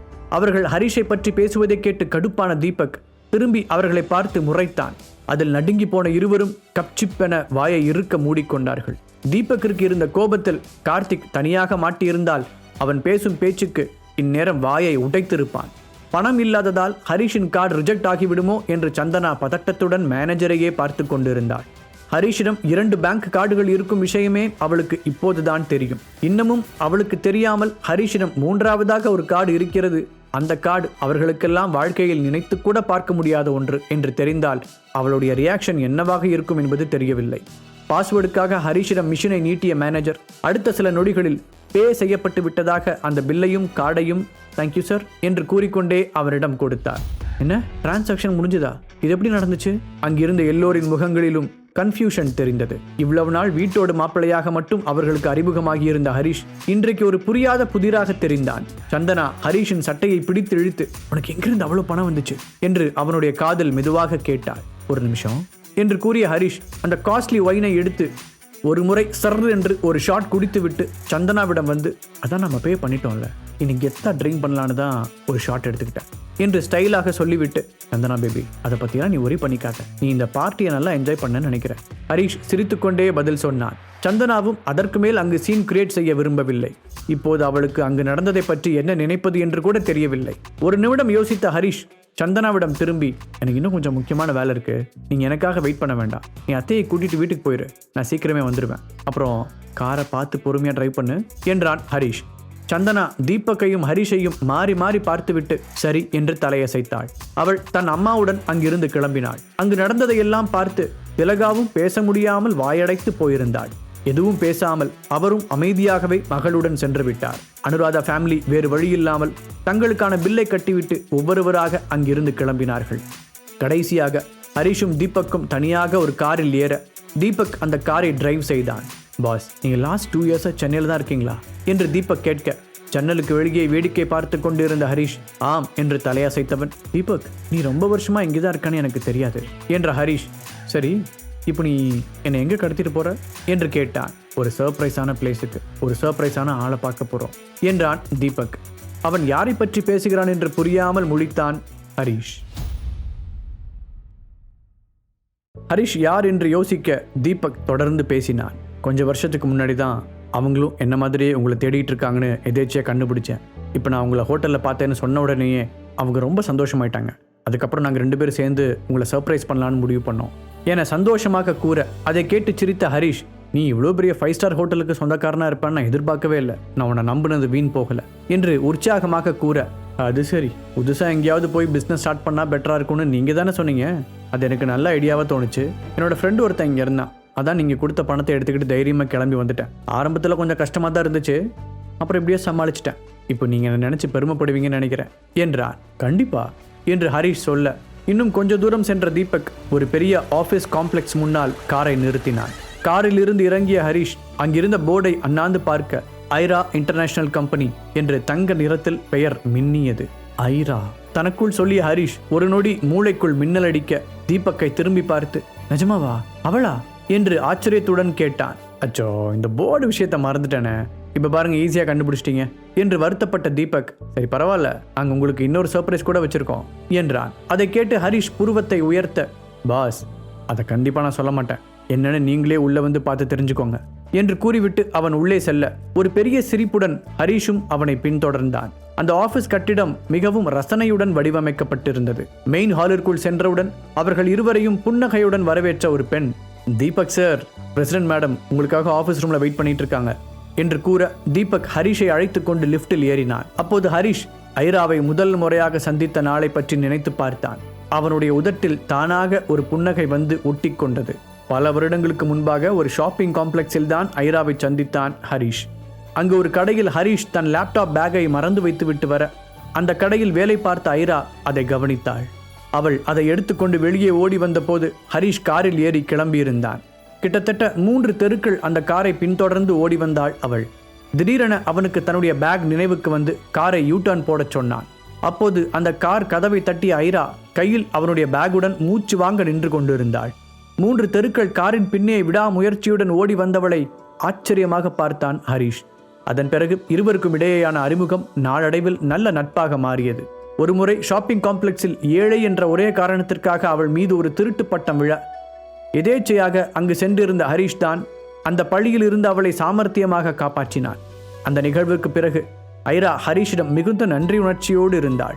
ஒரு கட்டத்தில் அவள் சொந்த தொழில் தொடங்க விரும்புகிறாள் என்பதை அறிந்து கொண்ட ஹரிஷ் தீபக்கிற்கு உதவியது போல அவளுக்கும் உதவ நினைத்தான். அவளுடைய பிசினஸ் டேலண்டை பற்றி அவனுக்கு எதுவும் தெரியாது என்றாலும் அவளுடைய நேர்மையை பற்றியும் ஹார்ட் ஒர்க் பற்றியும் ஹரிஷுக்கு நன்றாகவே தெரியும். ஆனால் அவள் சும்மா கொடுத்தால் வாங்கிக் கொள்ள மாட்டாள் என்பதை அறிந்தவன் அவளுடன் ஒரு பார்ட்னர்ஷிப் ஏற்படுத்தி கொண்டான். பின்பு ஒரு பெரிய அமௌண்ட்டை அவளுடைய பிசினஸ் தொடங்குவதற்கு கேபிட்டல் அமௌண்ட்டாக கொடுத்தான். உண்மையில் அவளுக்கு ஹெல்ப் பண்ணத்தான் அவன் அந்த அமௌண்ட்டை கொடுத்தான் என்பதால் அதன் பிறகு அதை பற்றியெல்லாம் ஹரிஷ் யோசிக்கவே இல்லை. சில வருடங்களில் அவன் வாழ்க்கையிலும் ஏதேதோ நடந்துவிட பழைய நண்பர்களிடமிருந்து பிரிந்து வெகு தூரம் சென்று விட்டான். ஆனால் இந்த கொஞ்ச வருடங்களிலேயே ஐரா ஒரு இன்டர்நேஷனல் கம்பெனியை சொந்தமாக உருவாக்கி இருப்பதை பார்த்தபோது ஹரிஷுக்கு லைட்டாக ஷாக் இருக்கத்தான் செய்தது. அதே நேரத்தில் தீபக், ஐரா என்று தான் நம்பிக்கை வைத்த இருவருமே நல்ல நிலைமையில் இருப்பதை நினைத்து அவனுக்கு பெருமையாக இருந்தது. என்ன பாஸ், பிளாஷ்பேக்ல மூழ்கிட்டீங்களா?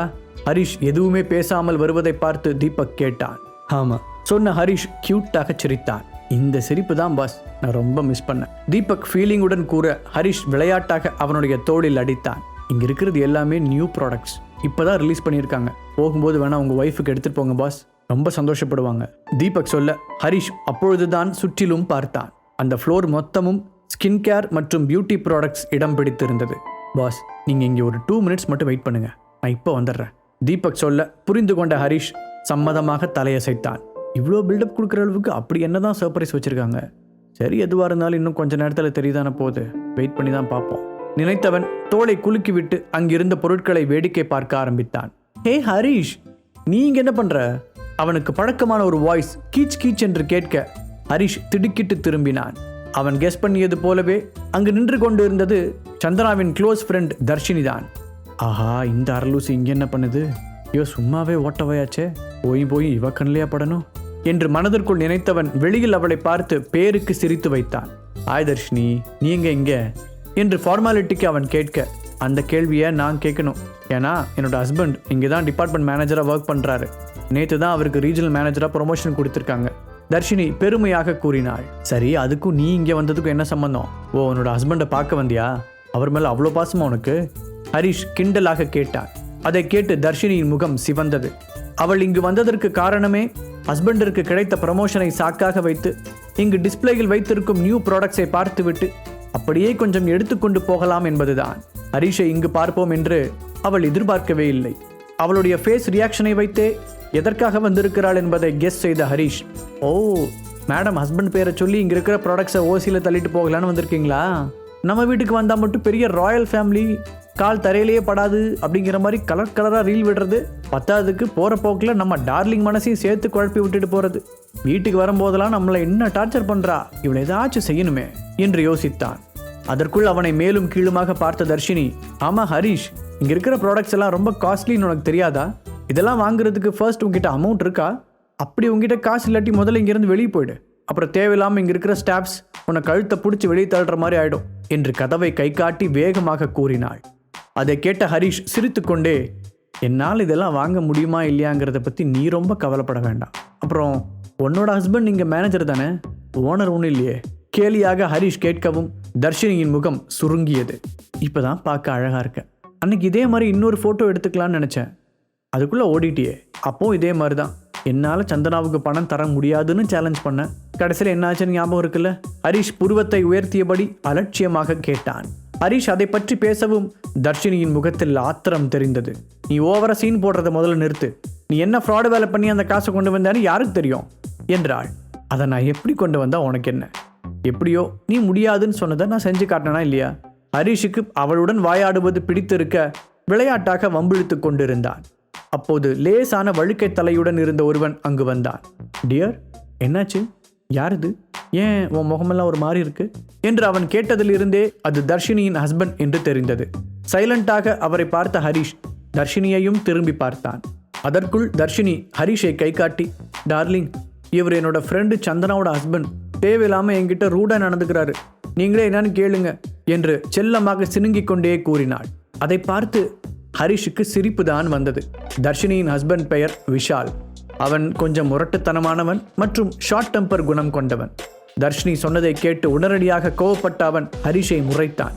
டேய், எதுக்கு என் ஒய்ஃப் கிட்ட தேவையில்லாம பிரச்சனை பண்ற? ஆமா, இங்க உனக்கு என்ன வேலை? முதல்ல உன்னையெல்லாம் யார் இங்கே அலோவ் பண்ணது?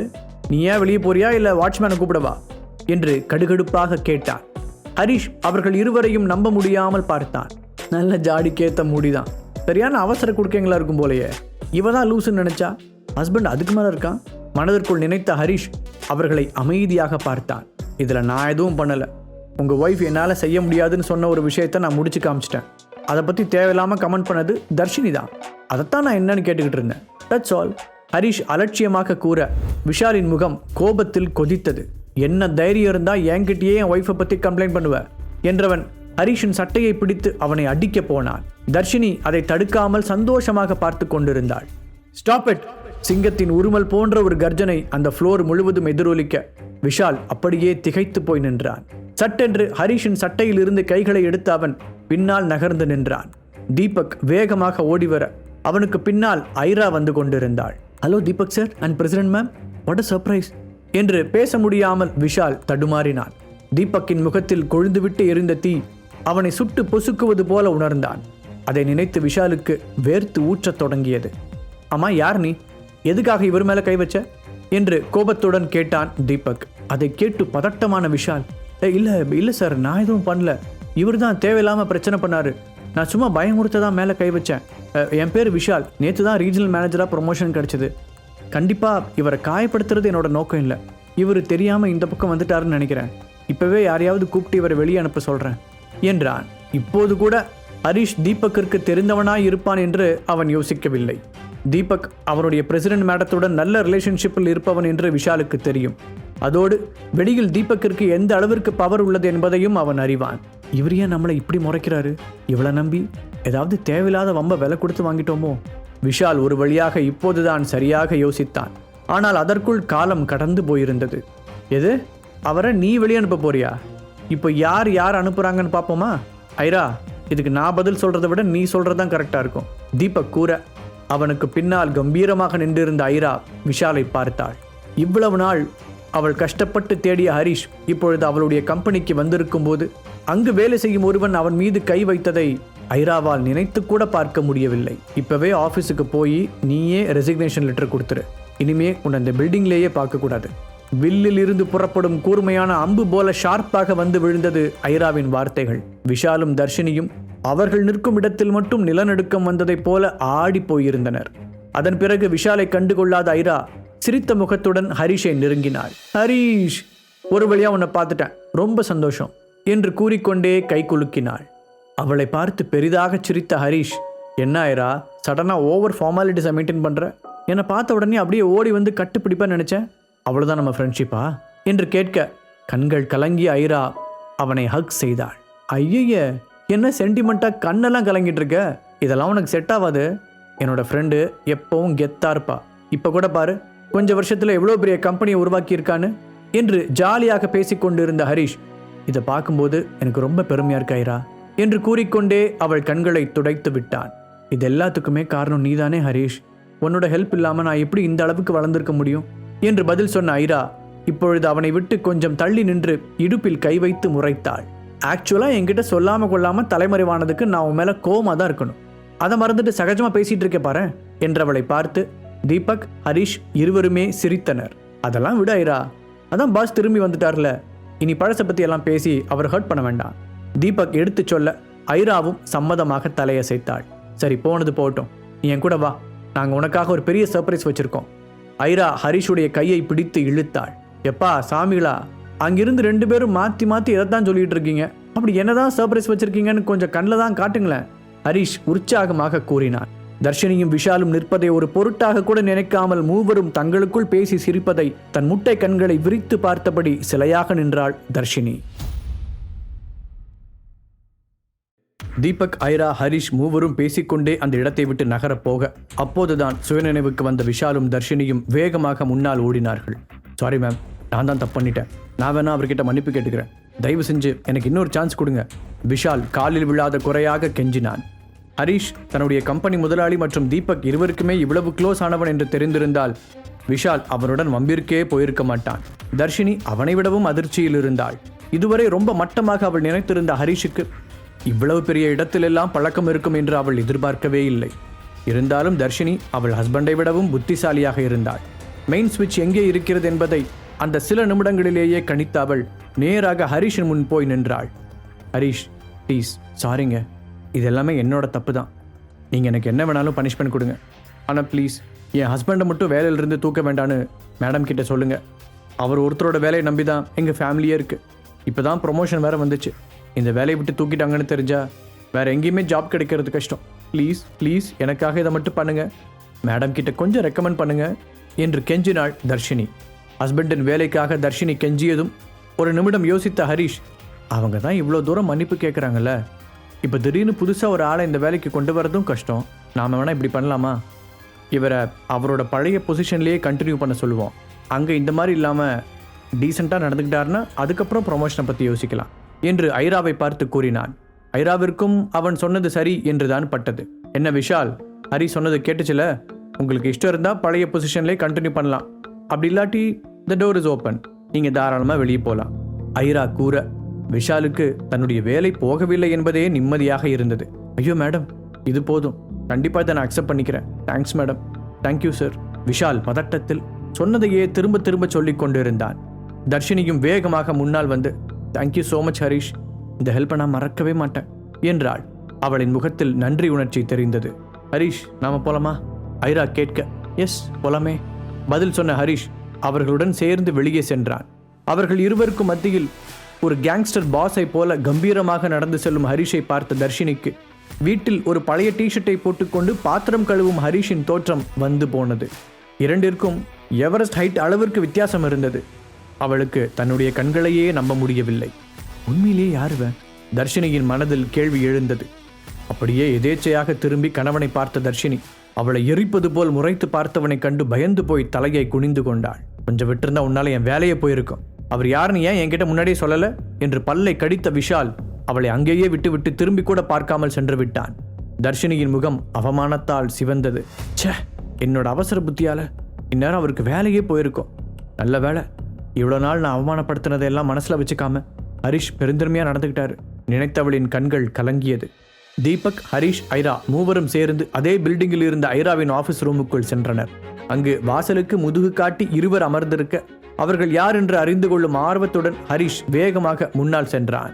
ஹாய் பாஸ், இவ்வளோ நாள் எங்கள் கண்ணில் கூட படாமல் கண்ணாமூச்சி ஆடிட்டீங்கல்ல என்று அதில் ஒருவன் கேட்க அமைதியாக இருந்த மற்றொருவனின் கண்களில் இவ்வளவு நாள் கழித்து ஹரிஷை பார்த்த சந்தோஷம் வெளிப்படையாக தெரிந்தது. அவனுடைய முகம் ஒரு கடவுளை தரிசிக்கும் பக்தனின் உணர்வை வெளிப்படுத்தியது. ராபர்ட், பிரசன்னா, நீங்களா? ஆச்சரியத்துடன் கண்களை விரித்த ஹரிஷின் வாய்ஸில் ஒரு உற்சாக துள்ளல் இருந்தது. அதே போன்று ஹரிஷின் முகத்திலும் 1000 வாட்ஸ் பல்பின் வெளிச்சம் பிரகாசமாக தெரிந்தது. என்ன பாஸ், எங்களோட சர்ப்ரைஸ் எப்படி இருக்கு? தீபக் கேட்க ஹரிஷால் அதற்கு பதில் கூட சொல்ல முடியவில்லை. அந்த அளவிற்கு சந்தோஷமாக இருந்தான். ராபர்ட், பிரசன்னா இருவரும் ஸ்பெஷல் ஃபோர்ஸ் ஆபீசர்களாக இருந்தவர்கள். ஒரு சூழ்நிலையால் அங்கிருந்து வெளியே வந்தவர்கள் ஹரிஷின் பாடிகார்ட்ஸாகவும் அவனுக்கு மார்ஷல் ஆர்ட்ஸ் கற்றுத்தரும் குருவாகவும் மாறினார்கள். இருவருமே மார்ஷல் ஆர்ட்ஸில் எக்ஸ்ட்ராடினரியான திறமை கொண்டவர்கள். ஒரு காலத்தில் அவனுடைய நிழலாக இருந்தவர்கள் ஹரிஷின் ஒரு கண் அசைவை வைத்தே அவன் நினைப்பதை கச்சிதமாக முடித்து விடுவார்கள். அந்த அளவிற்கு அவர்கள் 3 பேருக்குள்ளும் ஒரு நல்ல அண்டர்ஸ்டாண்டிங் இருந்தது. ஒரு நாள் ராபர்ட்டின் அம்மாவிற்கு கேன்சர் இருப்பதாக தெரிய வர ஹரிஷ் தான் அவர்களின் குடும்பத்திற்கு தூணாக இருந்து தாங்கிக் கொண்டான். மேலும் அவருக்கான மொத்த மெடிக்கல் எக்ஸ்பென்ஸையும் பிடிவாதமாக அவனே ஏற்றுக்கொண்டான். ஆனால் துரதிர்ஷ்டவசமாக அவர் இறந்து விட்டார். அதில் உடைந்து போயிருந்த ராபர்ட்டையும் ஹரிஷ் தான் தைரியம் கொடுத்து மீட்டு கொண்டு வந்தான். அதே போன்று சொந்தமாக பாடிகார்ட் கம்பெனி வைக்க வேண்டும் என்பது பிரசன்னாவின் கனவாக இருக்க, அது தெரிய வந்தவுடன் ஹரிஷ் அதற்கான பணத்தை கொடுத்து அவன் ஆசைப்பட்டது போலவே கம்பெனி தொடங்க வைத்தான். ஆக மொத்தத்தில் அங்கிருந்த 4 பேரின் தலையெழுத்தையும் ஹரிஷ் மாற்றி அமைத்திருந்தார். எல்லாம் நன்றாக போய்க் கொண்டிருந்த போது திடுதிப்பென்று ஒரு நாள் எந்த தடயமும் இல்லாமல் ஹரிஷ் தொலைந்து போயிருக்க, அவர்கள் 4 பேரும் அவனை தீவிரமாக தேடத் தொடங்கினார்கள். அப்படித்தான் அவர்கள் பரஸ்பரம் ஒருவருக்கொருவர் அறிமுகமானார்கள். பாஸ், ஏன் பாஸ் இப்படி பண்ணீங்க? உங்க வீட்டில இருந்து உங்களை வெளியே அனுப்புனா எங்க கிட்ட கூட சொல்லாம காணாம போயிருவீங்களா? உங்களை எங்கெல்லாம் தேடணும்னு தெரியுமா? பட் உங்களை பத்தின ஒரு சின்ன க்ளூ கூட கிடைக்கல. சோஷியல் மீடியால இருந்த அக்கௌண்ட்ஸை கூட டெலீட் பண்ணிட்டு காத்துல கரைஞ்ச மாதிரி மாயமா மறைஞ்சிட்டீங்க. எங்க 2 பேருக்கும் எவ்வளவு கஷ்டமா இருந்துச்சுன்னு தெரியுமா? ராபர்ட் கேட்க ஹரிஷ் சங்கடத்துடன் அவர்களை பார்த்தான். இல்ல ராபர்ட், அவரோட நேமை யூஸ் பண்ணாம என்னோட பழைய ஐடென்டிட்டி இல்லாம சுயமா வாழ போறேன்னு தாத்தா கிட்ட சவால் விட்டுட்டு வந்துட்டேன். அப்புறம் எப்படி உங்களை கூட்டிட்டு போக முடியும்? உங்ககிட்ட வந்து உண்மையை சொன்னா நீங்க கேட்க மாட்டீங்க. என்ன ஆனாலும் என் கூட தான் வரணும்னு அடம் பிடிப்பீங்க. அதான் உங்ககிட்ட கூட சொல்லாம இங்க வந்துட்டேன் என்றான். சரி, என்னை பத்தி விடுங்க, அதெல்லாம் பெரிய கதை. இன்னொரு நாளைக்கு பொறுமையா சொல்றேன். அம்மா, நீங்க 2 பேரும் என்ன பண்றீங்க என்று ஆர்வமாக கேட்டான். உங்க புண்ணியத்துல தான் நான் சொந்தமா ஒரு ஹைடெக் பார் வச்சு நடத்துறேன் சொன்ன ராபர்ட். அப்புறம் நம்ம பிரசன்னா அவனோட பாடிகார்ட் கம்பெனியை ரொம்ப பெருசா டெவலப் பண்ணிட்டான். அவன்கிட்ட ஜென்ஸ் லேடிஸ்னு டேலண்டடான பாடிகார்ட்ஸ் நிறைய பேர் இருக்காங்க. பாஸ், உங்களுக்கு எப்போவாவது செக்யூரிட்டி தேவைப்பட்டா கூட நம்ம பிரசன்னா ஏற்பாடு பண்ணி தருவான் என்று பிரசன்னாவை கை காட்டி கிண்டலாக கூறினான். அதை கேட்டு பிரசன்னா அமைதியாக சிரித்தான். ராபர்ட் எப்பொழுதும் கலகலப்பான பேர்வழி என்றால் பிரசன்னா அதற்கு நேர் ஆப்போசிட். எண்ணிதான் வார்த்தைகளை பேசுவான். அவனை பார்த்தால் ஒரு பாடிகார்ட் கம்பெனியை வைத்திருப்பவன் போல் இல்லை. ரொம்பவே நார்மலாக ஒரு காலேஜ் ஸ்டூடெண்ட் போலத்தான் இருந்தான். சமீபத்தில் நடந்துட்டு இருக்கிற விஷயங்கள்லாம் பார்த்தா கூடிய சீக்கிரமே உனக்கு ஒரு ஆஃபர் கொடுப்பேன்னு நினைக்கிறேன் என்று ஹரிஷ் சொல்ல, பாஸ், நீங்க எப்போ கூப்பிட்டாலும் வரத்துக்கு ரெடியா இருக்கேன். இன்னும் சொல்ல போனா நீங்க எப்போ கூப்பிடுவீங்கன்னு நான் வெயிட் பண்ணிக்கிட்டு இருக்கேன். பிரசன்னாவிடமிருந்து வேகமாக பதில் வந்தது. என்ன வேகம்? நான் கூட பிரசன்னா பேசுறத மறந்துட்டான்னு நினைச்சேன். இருக்கு, இந்த ஸ்டாச்சுல இன்னும் உயிர் இருக்கு சொல்லிவிட்டு ஹரிஷ் சிரிக்க அங்கிருந்த எல்லோரும் அதில் இணைந்து கொண்டார்கள். கொஞ்ச நேரத்தில் அந்த ரூமே கலகலப்பாக மாறியது. அப்பொழுது ஐரா தன்னுடைய டேபிளில் இருந்து ஒரு பாக்ஸை வெளியே எடுத்தாள். ஹரிஷ், நாங்கள் எல்லாரும் சேர்ந்து இதை உனக்காக வாங்கி வச்சு கிட்டத்தட்ட 1 இயர் ஆச்சு. இப்போ இதை உங்ககிட்ட நேரில் கொடுக்க முடிஞ்சதுல நாங்கள் எல்லாருமே ரொம்ப சந்தோஷப்படுறோம். இந்த கிஃப்ட் உனக்கு பிடிக்கும்னு தான் நினைக்கிறோம் என்று அவனிடம் நீட்டினாள். ஹரிஷ் தன்னுடைய 4 ஃப்ரெண்ட்ஸையும் பார்த்து கொண்டே சந்தோஷமாக அந்த பெட்டியை திறந்தான். அதன் உள்ளே பார்த்ததும் அவனுடைய கண்கள் டால் அடித்தது. ஹரிஷ் என்ன சொல்ல போகிறான் என்று எல்லோரும் அவனையே பார்த்து கொண்டிருந்தார்கள். ஹரிஷ் ஆர்வமாக அந்த பொருளை வெளியே எடுத்தான். அதிலிருந்து வந்த வெளிச்சம் அந்த ரூமையே நிறைத்தது. அது ஒரு பழங்கால முத்திரை மோதிரம். ஹரிஷால் அதிலிருந்து தன்னுடைய கண்களை எடுக்கவே முடியவில்லை. ஏதோ ஒரு வகையில் அந்த மோதிரம் ஹரிஷை வசியம் செய்ததுடன் அவனை வித்தியாசமாகவும் உணரச் செய்தது. அவன் நீண்ட நாட்களாக தேடிக்கொண்டிருந்த ஒரு பொருள் அவனுடைய கையில் வந்து சேர்ந்ததை போல இருந்தது. ஹரிஷின் ரியாக்ஷனை கவனித்த அவனுடைய நண்பர்கள் ஒருவரையொருவர் சந்தோஷமாக பார்த்து கொண்டனர். Thank god. இதுக்கு ஒரு வகையில் ராபர்ட்டுக்கும் பிரசன்னாவுக்கும் தான் தேங்க்ஸ் சொல்லணும். அவங்களுக்கு தான் உனக்கு என்ன பிடிக்கும்னு நல்லா தெரிஞ்சிருந்துச்சு. இந்த மாதிரி ஆன்டிக் திங்ஸ் உனக்கு ரொம்ப பிடிக்கும்னு அவங்க தான் சொன்னாங்க. அதனால தான் இது உனக்கு வாங்கி கொடுக்கணும்னு டிசைட் பண்ணோம். ஐரா சொல்ல தீபக் அதை ஆமோதித்தான். அந்த மோதிரத்திலிருந்து மெதுவாக கண்களை பிரித்தெடுத்த ஹரிஷ் அதை மனதே இல்லாமல் மூடி வைத்தான். உங்க எல்லாரையும் திரும்பவும் மீட் பண்ணதே எனக்கு ரொம்ப பெரிய சந்தோஷம்தான்.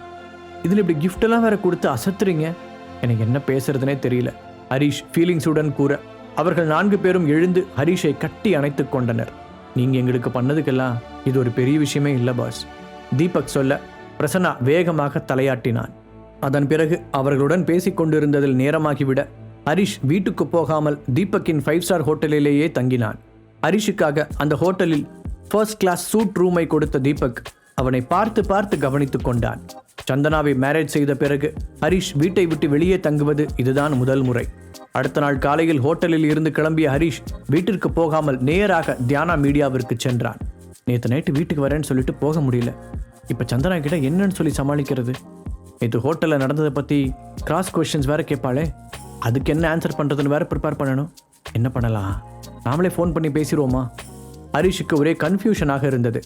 அவன் போனை வெளியே எடுப்பதும் வைப்பதுமாக இருக்க அதற்குள் திலகாவே அவனுக்கு கால் செய்தார். ஹரீஷ், நீ நைட்டு ஃபுல்லாக வீட்டுக்கு திரும்பி வரலன்னு சந்தனா சொன்னா, எங்கே போன? கேட்ட திலகாவுடைய வாய்ஸ் வழக்கத்திற்கு மாறாக சாஃப்டாக இருந்தது. என்ன இன்னைக்கு ரொம்ப அதிசயமா இருக்கு, சூரியன் எதுவும் ஈஸ்ட்டுக்கு பதிலாக வெஸ்ட்ல உதிச்சிருச்சா? நம்ம போய் தொலைஞ்சா நிம்மதின்னு நினைப்பாங்க, இவ்வளோ அக்கறையா ஃபோன் பண்ணி கேட்குறாங்க. யோசித்த ஹரிஷுக்கு முதல் நாள் ஹோட்டலில் நடந்த விஷயங்கள் ஞாபகத்திற்கு வந்தது. ஓ, இது அந்த 2 lakhsக்கான சைடு எஃபெக்டா? இப்போதான் புரியுது. மனதிற்குள் நினைத்து சிரித்த ஹரிஷ், என் பழைய ஃப்ரெண்டை மீட் பண்ணி பேசிக்கிட்டு இருந்ததால நைட் ரொம்ப டைம் ஆயிடுச்சு, அதான் அவனோட பிளேஸ்லேயே ஸ்டே பண்ணிட்டேன் என்றான். ஓ ஓகே, அப்புறம் நான் உன்னோட பேரண்ட்ஸை செக்கப்புக்காக கூட்டிகிட்டு வர சொல்லியிருந்தேனே, அது என்னாச்சு? நாளைக்கு நான் ஃப்ரீயாக தான் இருப்பேன், நீ அவங்கள கூட்டிகிட்டு வரியா என திலகா கேட்டார். அவர் திரும்பவும் இதை பற்றி பேசியதும் ஹரிஷ் முகத்தை சுளித்தான். இதில் அவனுடைய பேரண்ட்ஸை இன்வால்வ் செய்வதில் அவனுக்கு சுத்தமாக விருப்பமில்லை. ஒரு நிமிடம் அமைதியாக யோசித்தவன், சரிங்க அத்தை, என்னோட பேரண்ட்ஸை நான் இன்னொரு நாள் கண்டிப்பாக வர சொல்கிறேன். அதுக்கு முன்னாடி நாளைக்கு உங்களையும் சந்தனாவையும் ஹாஸ்பிட்டல் கூட்டிகிட்டு போகிறேன். நம்ம எல்லாரும் இன்னொரு தடவை செக் பண்ணிக்கலாம். சப்போஸ் உங்ககிட்டயும் பிரச்சனை இருக்கலாம்ல, அதனால் நீங்களும் ஒரு தடவை செக் பண்ணிக்கோங்க என்று சாதாரணமாக கூற திலகாவின் முகம் சிவந்தது. ஹரீஷ், என்ன பேசுகிறேன்னு தெரிஞ்சுதான் பேசுறியா? அவர் கோபமாக கேட்க, அது எப்படிங்க அத்தை, உங்களுக்கு ஒரு நியாயம், என் பேரண்ட்ஸுக்கு ஒரு நியாயமா? முதல்ல நீங்கள் டெஸ்ட் எடுத்துக்கோங்க, அப்புறம் அவங்கள எடுக்க சொல்கிறேன். முதலில் கிண்டலாக சொன்ன ஹரீஷ் பின்பு குரலை சீரியஸாக மாற்றிக்கொண்டான். நான் ஆல்ரெடி உங்ககிட்ட சொல்லிட்டேன், என்னோட பேரண்ட்ஸை இதுக்குள்ளே இழுத்து விட எனக்கு சுத்தமாக இன்ட்ரெஸ்ட் இல்லை, அதனால் இந்த பேச்சை இதோட நிறுத்திக்கிறது உங்களுக்கு நல்லது என்று அவன் சொன்னதை கேட்டு திலகா திகைத்து போனார். இது நிச்சயமாக பழைய ஹரீஷ் இல்லை, அவருடைய மனது எச்சரித்தது. என்ன ஹரீஷ், பேச்செல்லாம் ஒரு மாதிரியா இருக்கு? திலகா கேட்க, இனிமே அப்படித்தான், நாளைக்கு நாம் எல்லாரும் போய் செக்அப் பண்ணிட்டு வரோம், அவ்வளவுதான் விஷயம். நான் இப்போ கொஞ்சம் பிஸியாக இருக்கேன், அதனால் ஃபோனை கட் பண்ணுறேன். எதுவாக இருந்தாலும் நான் வீட்டுக்கு வந்ததுக்கப்புறம் பேசிக்கலாம் என்று கூறிவிட்டு ஃபோனை வைத்தான் ஹரீஷ். அப்பொழுது அந்த ஆஃபீஸ் ரூம் கதவை தட்டி விட்டு உள்ளே வந்த நிக்கிதா, சார், ஏஜே கம்பெனிலிருந்து மிஸ்டர் கார்த்திக் வந்திருக்காரு, ஏதோ பிஸ்னஸ் சம்மந்தமாக பேசணும்னு சொல்கிறாரு, நம்ம இப்போ என்ன பண்ணலாம் என்று கேட்டாள். ஏற்கனவே திலகா பேசிய விஷயத்தால் கடுப்பில் இருந்த ஹரீஷுக்கு கார்த்திக்கின் பெயரை கேட்டதும் டென்ஷன் கூடியது. அவனை இந்த பக்கமே பார்க்கக்கூடாதுன்னு சொன்னதுக்கப்புறமும் ஏன் கூடயே விளையாடி பார்க்குறாங்களா? கோபமாக பற்களை கடித்த ஹரீஷ், நிக்கிதா, அவன் அங்கேயே வெயிட் பண்ணட்டும், யாரும் எதுவும் கண்டுக்காதீங்க, நீங்கள் நேராக ஏஜே கம்பெனி அனுராதா மேடத்துக்கிட்ட காண்டாக்ட் பண்ணுங்கள். நான் முன்னாடி சொன்ன இன்ஸ்ட்ரக்ஷன்ஸை அவங்க ஃபாலோ பண்ணலைன்னா போட்ட அக்ரிமெண்ட்டை கேன்சல் பண்ணிடுவேன்னு வார்ன் பண்ணுங்கள். இன்னொரு தடவை அந்த கார்த்திக் இந்த கம்பெனிக்குள்ளே வந்தா அதுக்கப்புறம் இந்த ஜென்மத்தில் ஏஜே கம்பெனி கூட எந்த டீலிங்கும் வச்சுக்க மாட்டோன்னு மறக்காமல் சொல்லிவிடுங்க. அவங்க நம்ம கூட டீல் கண்டினியூ பண்ணணும்னு நினச்சாங்கன்னா அங்கிருந்து சந்தனா மட்டும்தான் அது சம்மந்தமாக பேச வரணும், வேறு யார் வந்தாலும் நம்ம சைடில் இருந்து சரியான ரெஸ்பான்ஸ் கொடுக்க மாட்டோம், இதை கிளியராக மென்ஷன் பண்ணிவிடுங்க ஹரீஷ் சொல்ல நிக்கிதா தலையாட்டினான். ஹரீஷுக்கு தலை வலிப்பது போல இருக்க கண்களை மூடி பின்னால் சாய்ந்து கொண்டான். அப்படின்னா கார்த்திக் கிட்ட எதுவுமே சொல்ல வேண்டாமா, அவர் வெயிட் பண்ணிக்கிட்டே இருக்கட்டுமா? நிக்கிதா கேட்க, ஆமா என்று மட்டும் ஹரீஷிடமிருந்து பதில் வந்தது. தியானா மீடியாவின் வெயிட்டிங் ரூமில் ரொம்ப நேரம் காத்திருந்த கார்த்திக் அவனை யாருமே கண்டுகொள்ளாததால் கடுப்புடன் எழுந்தான். அப்பொழுது அவனுடைய பாட்டி அனுராதாவிடமிருந்து அவனுக்கு ஃபோன் வந்தது. கார்த்திக், நீ அங்கிருந்து உடனே கிளம்பி வீட்டுக்கு வா. பாட்டியின் வாய்ஸ் இறுக்கமாக ஒலிக்க கார்த்திக் புரியாமல் விழித்தான். காலையில் அங்கிருந்து கிளம்பும்போது பாசிட்டிவாக தானே பேசினாங்க, இப்போ என்ன அவங்க வாய்ஸ் ஒரு மாதிரி டென்ஷனாக இருக்கு? குழப்பத்துடன் யோசித்த கார்த்திக் இப்பொழுதும் அங்கிருப்பவர்கள் யாருமே அவனை கவனிக்காமல் அவரவர் வேலையில் மூழ்கியிருப்பதை கவனித்தான். அங்கிருக்கும் சோஃபாவை போல அவனும் ஒரு பொருள் என்பதை போலத்தான் அவர்களுடைய நடவடிக்கை இருந்தது. கார்த்திக் மிகவும் அவமானமாக உணர்ந்தான். இந்த கொஞ்ச நாளாக தனக்கு நேரமே சரியில்லை என்று நினைத்து கொண்டவன் அங்கிருந்து வெளியே வந்தான். அனுராதாவின் வீட்டில் ஏஜே ஃபேமிலியின் முக்கியமான மெம்பர்கள் கூடி இந்த பிரச்சனையை எப்படி ஹேண்டில் செய்வது என்று ஆலோசித்துக் கொண்டிருந்தனர். அதில் ஒருவர், அவங்க ஏன் நம்மகிட்ட இப்படி நடந்துக்கிறாங்க, கார்த்திக் வர வேண்டாம், சந்தனா தான் வரணும்னு ஏன் இவ்வளோ பிடிவாதம் பிடிக்கிறாங்கன்னு எனக்கு எதுவுமே புரியல. கொஞ்சம் மிஸ் ஆயிருந்தா சந்தனா அவளோட கம்பெனியவே இழுத்து மூடுற நிலைமைக்கு தான் வந்திருப்பா. அப்படி இருக்கும்போது அவளை டீல் பேச வர சொல்கிறான்னா அந்த புது சிஇஓ ஒரு முட்டாளாக தான் இருப்பான்னு நினைக்கிறேன். இப்படி ஒருத்தனை சிஇஓவாக அப்பாயிண்ட் பண்ண தியானா மீடியாவோட நிலைமை என்ன ஆக போகுதுன்னே தெரியல என்றார். அங்கிருந்து திரும்பி வந்த கார்த்திக் அவனுக்கு பதில் சந்தனா தான் வர வேண்டும் என்று தியானா மீடியாவில் இருந்து ஸ்ட்ரிக்டாக இன்ஸ்ட்ரக்ஷன் வந்திருப்பதை அறிந்து ஆத்திரமடைந்தான். அவங்க ஏன் இப்படி இருக்காங்க? நம்ம கம்பெனியோட டீல் வேண்டான்னு சொன்னால் பரவாயில்ல, ஆனால் எனக்கு பதிலாக சந்தனா தான் வரணும்னு ஏன் கேட்குறாங்க? என்னை பார்த்தா அவனுக்கு எப்படி இருக்கு? நான் யாருன்னு அந்த சிஇஓக்கு கூடிய சீக்கிரம் புரிய வைக்க தான் போகிறேன். கோபத்தில் அவன் கத்தி கொண்டு இருக்க அனுராதா அவனை பரிதாபமாக பார்த்தார். கார்த்திக், கொஞ்சம் அமைதியாரு, இங்கே பெரியவங்க நாங்கள் பேசிகிட்டு இருக்கோம்ல என்று அவனை சத்தம் போட்டு உட்கார வைத்தார். சரி, நீங்கள் எல்லாரும் இதை பற்றி என்ன நினைக்கிறீங்க? கார்த்திக் திரும்பி அங்கிருந்தவர்களிடம் கேட்டான். ஒரு சூட் அணிந்த மிடில் ஏஜ் நபர் முதலில் பேச்சை ஆரம்பித்தார். ஆண்டி, தியான மீடியாவோட CEO கார்த்திக் வேண்டான்னு சொல்லிட்டு ஏன் சந்தனாவை சூஸ் பண்ணுறாரு? அவங்க 2 பேருக்கு இடையில் அப்படி என்ன ரிலேஷன்ஷிப் என்று கேள்வி எழுப்பினார். இப்பொழுது அவருக்கு பின்னால் உட்கார்ந்திருந்த ஒரு லேடி பேச்சை தொடர்ந்தார். நாம ஏன் இதை பற்றி நேரடியாக சந்தனா கிட்டேயே கேட்கக்கூடாது? நிஜமாவே அவங்க 2 பேருக்கும் ஒருத்தர் தெரிஞ்சிருந்தா அது நம்ம கம்பெனிக்கு தானே பெனிஃபிட். தியான மீடியாவோட சேர்ந்து நம்ம ஒர்க் பண்ணுறதுக்கும் ஈஸியாக இருக்கும் என்று கூறினார். அப்பொழுது அந்த ஏஜே ஃபேமிலியுடைய கடைக்குட்டிகளில் ஒருவன் எழுந்து நின்றான். அவன் எப்பொழுதும் கார்த்திக்குடன் தான் இருப்பான். அன்னைக்கு ஏஜே மீடியாவுக்கு போனப்போ அதோட CEOவை மீட் பண்ணவே இல்லைன்னு சந்தனா சொன்னான்.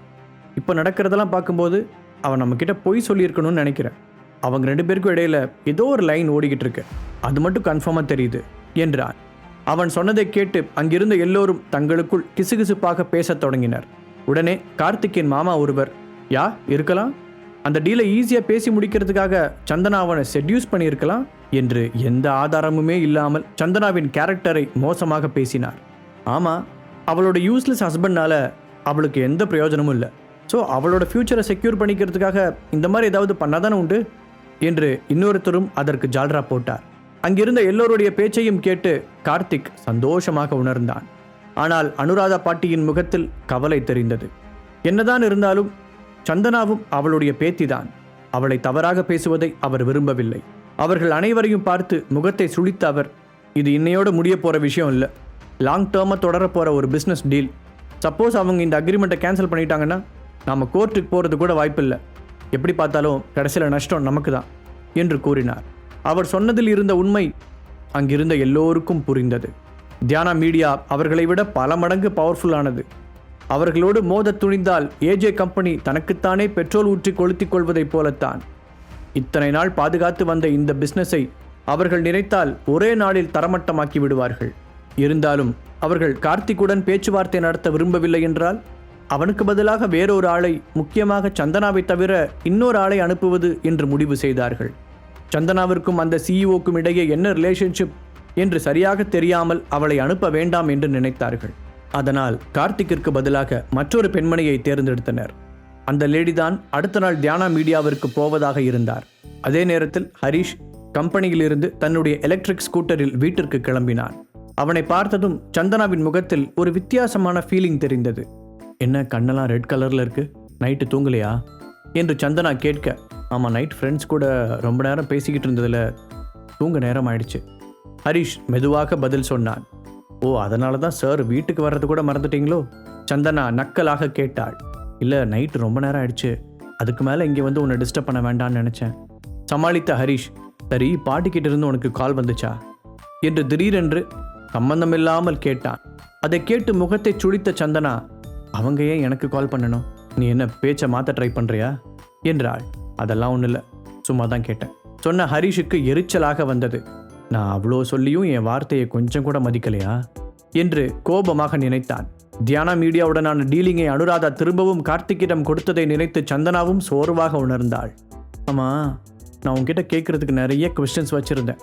நீ சடனாக பாட்டியை பற்றி பேசுனதில் கன்ஃபியூஸ் ஆகிட்டேன்.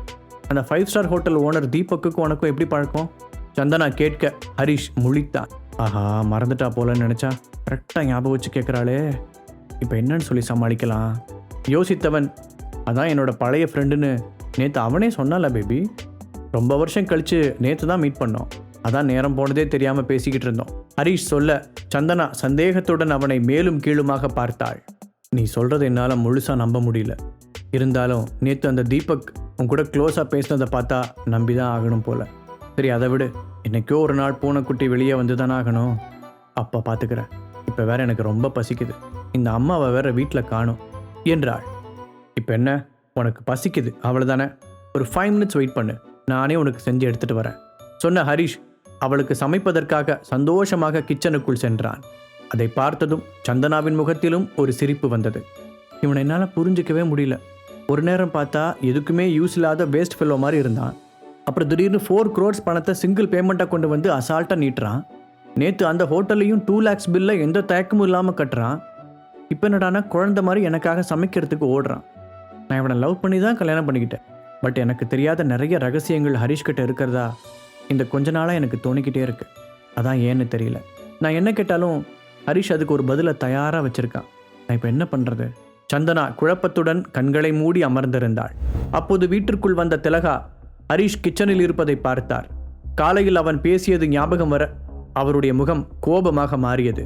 அவர் வேகமாக செருப்பை உதறிவிட்டு உள்ளே வருவதை பார்த்த சந்தனா, என்னாச்சுமா, ஏன் இவ்வளோ கோபமா இருக்கீங்க என்றாள்.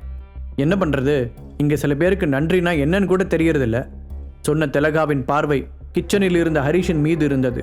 அதை சந்தனா புரிந்து கொண்டாள். என்னாச்சுமா, ஹரி என்ன பண்ணா? நீ ஏன் அவன் மேலே இவ்வளோ கோபமா இருக்க என்று குரலை தனித்து கொண்டு கிசுகிசுப்பாக கேட்டாள். ஹரிஷிற்கு கேட்காமல் இருக்க வேண்டும் என்று சந்தனா நினைப்பதை கவனித்த திலகா முகத்தை சுருக்கினார். எல்லாம் உங்கள் குழந்தை விஷயமா தான். டெஸ்ட் டியூப் பேபிக்கு ட்ரை பண்ணியும் குழந்தை தங்காததுனால அவங்க ஃபேமிலியில் ஏதாவது ஜெனட்டிக் இஷ்யூ இருக்குமோன்னு நான் சந்தேகப்படுறேன். அதான் அவரோட பேரண்ட்ஸை டெஸ்ட்டுக்கு கூட்டிகிட்டு வர சொன்னேன். அதுக்கு அவன் என்ன சொன்னான்னு தெரியுமா? திலகா முடிக்காமல் நிறுத்த, அம்மாவை கோவப்படுத்துகிற அளவுக்கு அப்படின்னா சொல்லியிருப்பான். சந்தனா ஆர்வமாக பார்த்தாள். கூடவே அவளுடைய அம்மாவின் பேச்சை கேட்டு அவளுக்கு கோபமும் வந்தது. முதல்ல நான் டெஸ்ட் பண்ணிக்கணுமா, அதுக்கப்புறம் வேணா அவனோட பேரண்ட்ஸை கூட்டிகிட்டு வரானாமா. என்கிட்டயே எவ்வளோ தெனாவட்டா சொல்கிறான்னு தெரியுமா? திலகா கூறுவதை கேட்ட சந்தனாவிற்கு ஆச்சரியமாக இருந்தது. என்ன, ஹரிஷ் அவ்வளோ தைரியமாக பேசினானா? ஒரு வகையில் சந்தனா இந்த ஹரிஷைத்தான் எதிர்பார்த்தாள். என்னடி நான் சொல்லிக்கிட்டே இருக்கேன், நீ என்னமோ ரொம்ப சந்தோஷமாக முகத்தை வச்சுக்கிட்டு இருக்க. திலகா அவளிடம் கத்த, அம்மா ஃபஸ்ட்டு உங்களை யார் இந்த விஷயத்தில் இவ்வளோ அவசரப்பட சொன்னது? அதுவும் எதுக்காக சம்மந்தமே இல்லாமல் என்னோட மாமியார் மாமனார்லாம் இழுத்து விட பார்க்குறீங்க? நானே இங்கே 1008 பிரச்சனையில் இருக்கேன். இதுக்கிடையில் இந்த குழந்தை ரொம்ப முக்கியமா? நான் குழந்தை வேண்டான்னு சொல்லலை, அதுவா வரும்போது வரட்டும். தயவு செஞ்சு அது வரைக்கும் எங்களை டார்ச்சர் பண்ணாமல் இருங்க. சந்தனா கடுகடுப்புடன் கூற கிச்சனில் இருந்து அதை கேட்ட ஹரிஷுக்கு உற்சாகமாக இருந்தது. என்ன, நான் அவசரப்படுறேனா? உங்களுக்கு கல்யாணமாகி 2 வருஷம் ஆச்சு. உனக்கு அது ஞாபகம் இருக்கா இல்லையா? நேற்று கூட உங்கள் அப்பா ஃபோன் பண்ணும்போது இதை பற்றி தான் கேட்டார். நான் அவருக்கு என்ன பதில் சொல்லட்டும்? திலகா கேட்க சந்தனா அவரை எரிச்சலுடன் பார்த்தாள்.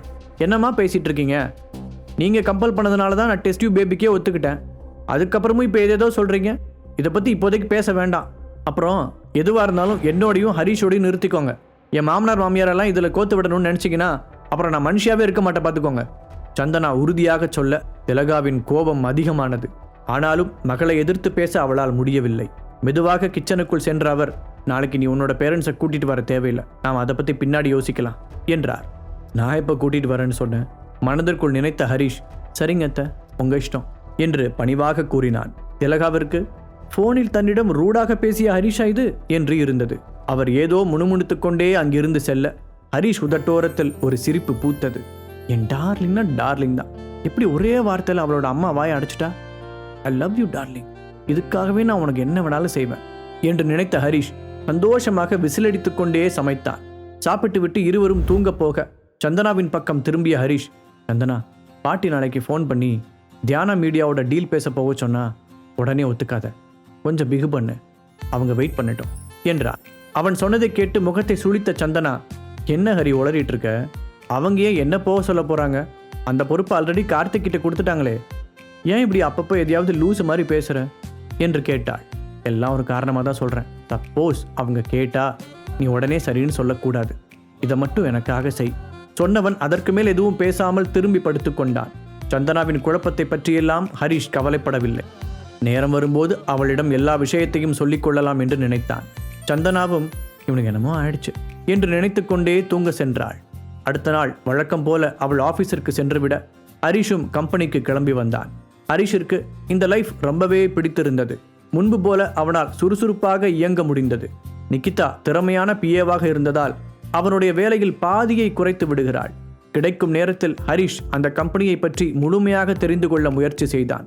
தன்னுடைய ஆபீஸ் ரூமில் உட்கார்ந்து ஹரிஷ் ஏதோ ஒரு ஃபைலை பார்த்து கொண்டிருக்க நிகிதா உள்ளே வந்தாள். சார், ஏஜே கம்பெனியிலிருந்து இன்னைக்கு ஒருத்தரை பேச்சுவார்த்தைக்கு அனுப்பியிருக்காங்க. அவங்க ஒரு மிடில் ஏஜ் லேடி. அவள் சொல்ல ஹரிஷ் சிசிடிவி கேமராவில் யார் என்று பார்த்தான். சந்தனாவின் அத்தைகளில் ஒருவரான அவரை அவனுக்கும் தெரியும். இந்த அனுராதா பாட்டி நிஜமா என்ன யோசிக்கிறாங்கன்னு தெரியல. நான் அவ்வளவு சொல்லியும் எதுக்காக சந்தனாவை அனுப்பாம இவங்களை அனுப்புனாங்க? அவங்க மனசுல என்ன நினைச்சிட்டு இருக்காங்க? இங்க நான் தான் கிங்குன்னு தெரியல பாட்டிக்கு.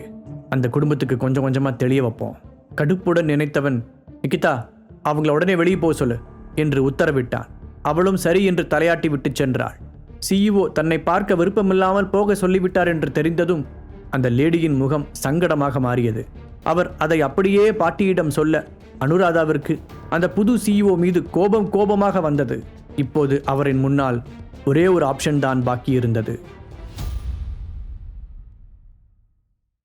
தியானா மீடியாவோடு டீல் பேசுவதற்காக சென்ற அந்த பெண்மணியும் வெறுங்கையோடு திரும்பி வர இப்பொழுது அனுராதா பாட்டிக்கு சந்தனாவை தவிர வேறு சாய்ஸ் இல்லை. அந்த நேரத்தில் சந்தனா திலகாவுடன் சேர்ந்து ஷாப்பிங் செய்து கொண்டிருந்தாள். அப்பொழுது அவளுடைய போன் அடிக்க அதில் வந்த பாட்டியின் பெயரை பார்த்து ஆச்சரியப்பட்டாள். என்னாச்சு சந்தனா, ஏன் போன் அட்டன் பண்ணாம பார்த்துக்கிட்டே இருக்க? திலகா கேட்கவும் சந்தனா டிஸ்பிளேவில் வந்த பாட்டியின் பெயரை காண்பித்தாள். 2 பேரும் ஒருவரை யோசனையுடன் பார்த்து கொள்ள ஸ்பீக்கர்ல போடு என்று திலகா கூறினார். போனை ஆன் செய்து ஸ்பீக்கரில் வைத்த சந்தனா, சொல்லுங்க பாட்டி என்றாள். ஆப்போசிட் சைடில் கேட்ட பாட்டியின் வாய்ஸில் வழக்கத்தை விட கூடுதல் சாஃப்டன்ஸ் தெரிந்தது. சந்தனா, உன்கிட்ட ஒரு சின்ன ஹெல்ப் கேட்கலான்னு தான் கால் பண்ணேன் என்று அவர் கூற சந்தனாவின் புருவங்கள் உயர்ந்தது. என்ன, பாட்டியோட நம்பர் யாராவது ஹேக் பண்ணிட்டாங்களா? வாய்ஸ் இவ்வளோ பணிவா வருது, ஹெல்ப்னு வேற கேட்குறாங்க. இது வரைக்கும் இதை செய் இப்படி செய் அப்படின்னு ஆர்டர் போட்டு தானே உங்களுக்கு பழக்கம். அவள் யோசித்து கொண்டிருக்கும் பொழுதே குறுக்கே புகுந்தார் திலகா. அத்தை, என்ன உதவின்னு பெரிய வார்த்தைலாம் பேசிட்டு இருக்கீங்க? நீங்க செய்யன்னு சொன்னா சந்தனா மறுவார்த்தை பேசாம செய்ய போறா என்று அவசரமாக கூறிய திலகாவை முறைத்தாள் சந்தனா. அதன் பிறகு எதுவும் பேசாமல் அமைதியாக பாட்டி சொல்வதை கவனித்தாள். அது ஒன்றும் இல்லை, தியானா மீடியாவோட பேச போற டீல் பத்தின விஷயம்தான். போன தடவை மாதிரியே இந்த தடவையும் அந்த வேலையை சந்தனா கிட்டேயே கொடுக்கலான்னு முடிவு பண்ணிட்டேன். ஸோ நாளைக்கு போய் அவங்கள நேரில் பார்த்து பேச வேண்டியிருக்கும். பாட்டி கவனமாக கார்த்திகை இதில் இழுக்காமல் பேசினார். அப்போதுதான் சந்தனாவிற்கு முதல் நாள் நைட் ஹரிஷ் சொன்னது ஞாபகத்திற்கு வந்தது. திலகா ஏதோ சொல்ல வரும் முன் அதை தடுப்பது போல கை நீட்டிய சந்தனா, சாரி பாட்டி, நீங்கள் இந்த வேலையை ஏற்கனவே கார்த்திக் கிட்ட ஒப்படைச்சிட்டிங்கன்னு எனக்கு தெரியும். இப்போ இடையில திரும்பவும் நான் உள்ளே வந்தா அது சரியாக வராது. அந்த டீலை நான் ஃபஸ்ட் டைம் ஓகே பண்ணிட்டு வந்தப்போ கூட அதில் பாதி கிரெடிட்ஸ் கார்த்திக்கு கொடுக்கணும்னு நீங்களே சொன்னீங்க. இந்த தடவை அந்த மாதிரி பாதிலாம் வேண்டாம், முழு கிரெடிட்ஸையும் கார்த்திக்கே எடுத்துக்கிட்டோம். எனக்கு அதில் எந்த இன்ட்ரெஸ்ட்டும் இல்லை. இப்போ எனக்கு கொஞ்சம் வேலை இருக்குது பாட்டி, நான் ஃபோனை வச்சிட்றேன் என்று கூறிவிட்டு ஃபோனை கட் பண்ணி விட்டாள். திலகா நம்ப முடியாமல் அவளை பார்த்து கொண்டிருந்தார். உனக்கு என்ன பைத்தியமா பிடிச்சிருக்கு சந்தனா? இப்படி என்ன முட்டாள்தனம் பண்ணேன்னு உனக்கு ஏதாவது ஐடியா இருக்கா? பாட்டி கொடுத்த ஆஃபரையே செய்ய முடியாதுன்னு சொல்லி வச்சிருக்க. அவங்க நினைச்சா நம்மளை என்ன வேணா பண்ண முடியும்னு உனக்கு தெரியாதா என்று கோபத்துடன் கத்தினார். அம்மா, நாம கடையில் இருக்கோம், எதுக்கு இப்படி கத்துறீங்க சொன்ன சந்தனா அதற்கு மேல் தன் அம்மாவை கண்டுகொள்ளாமல் போனை எடுத்துக்கொண்டு வெளியே போனாள்.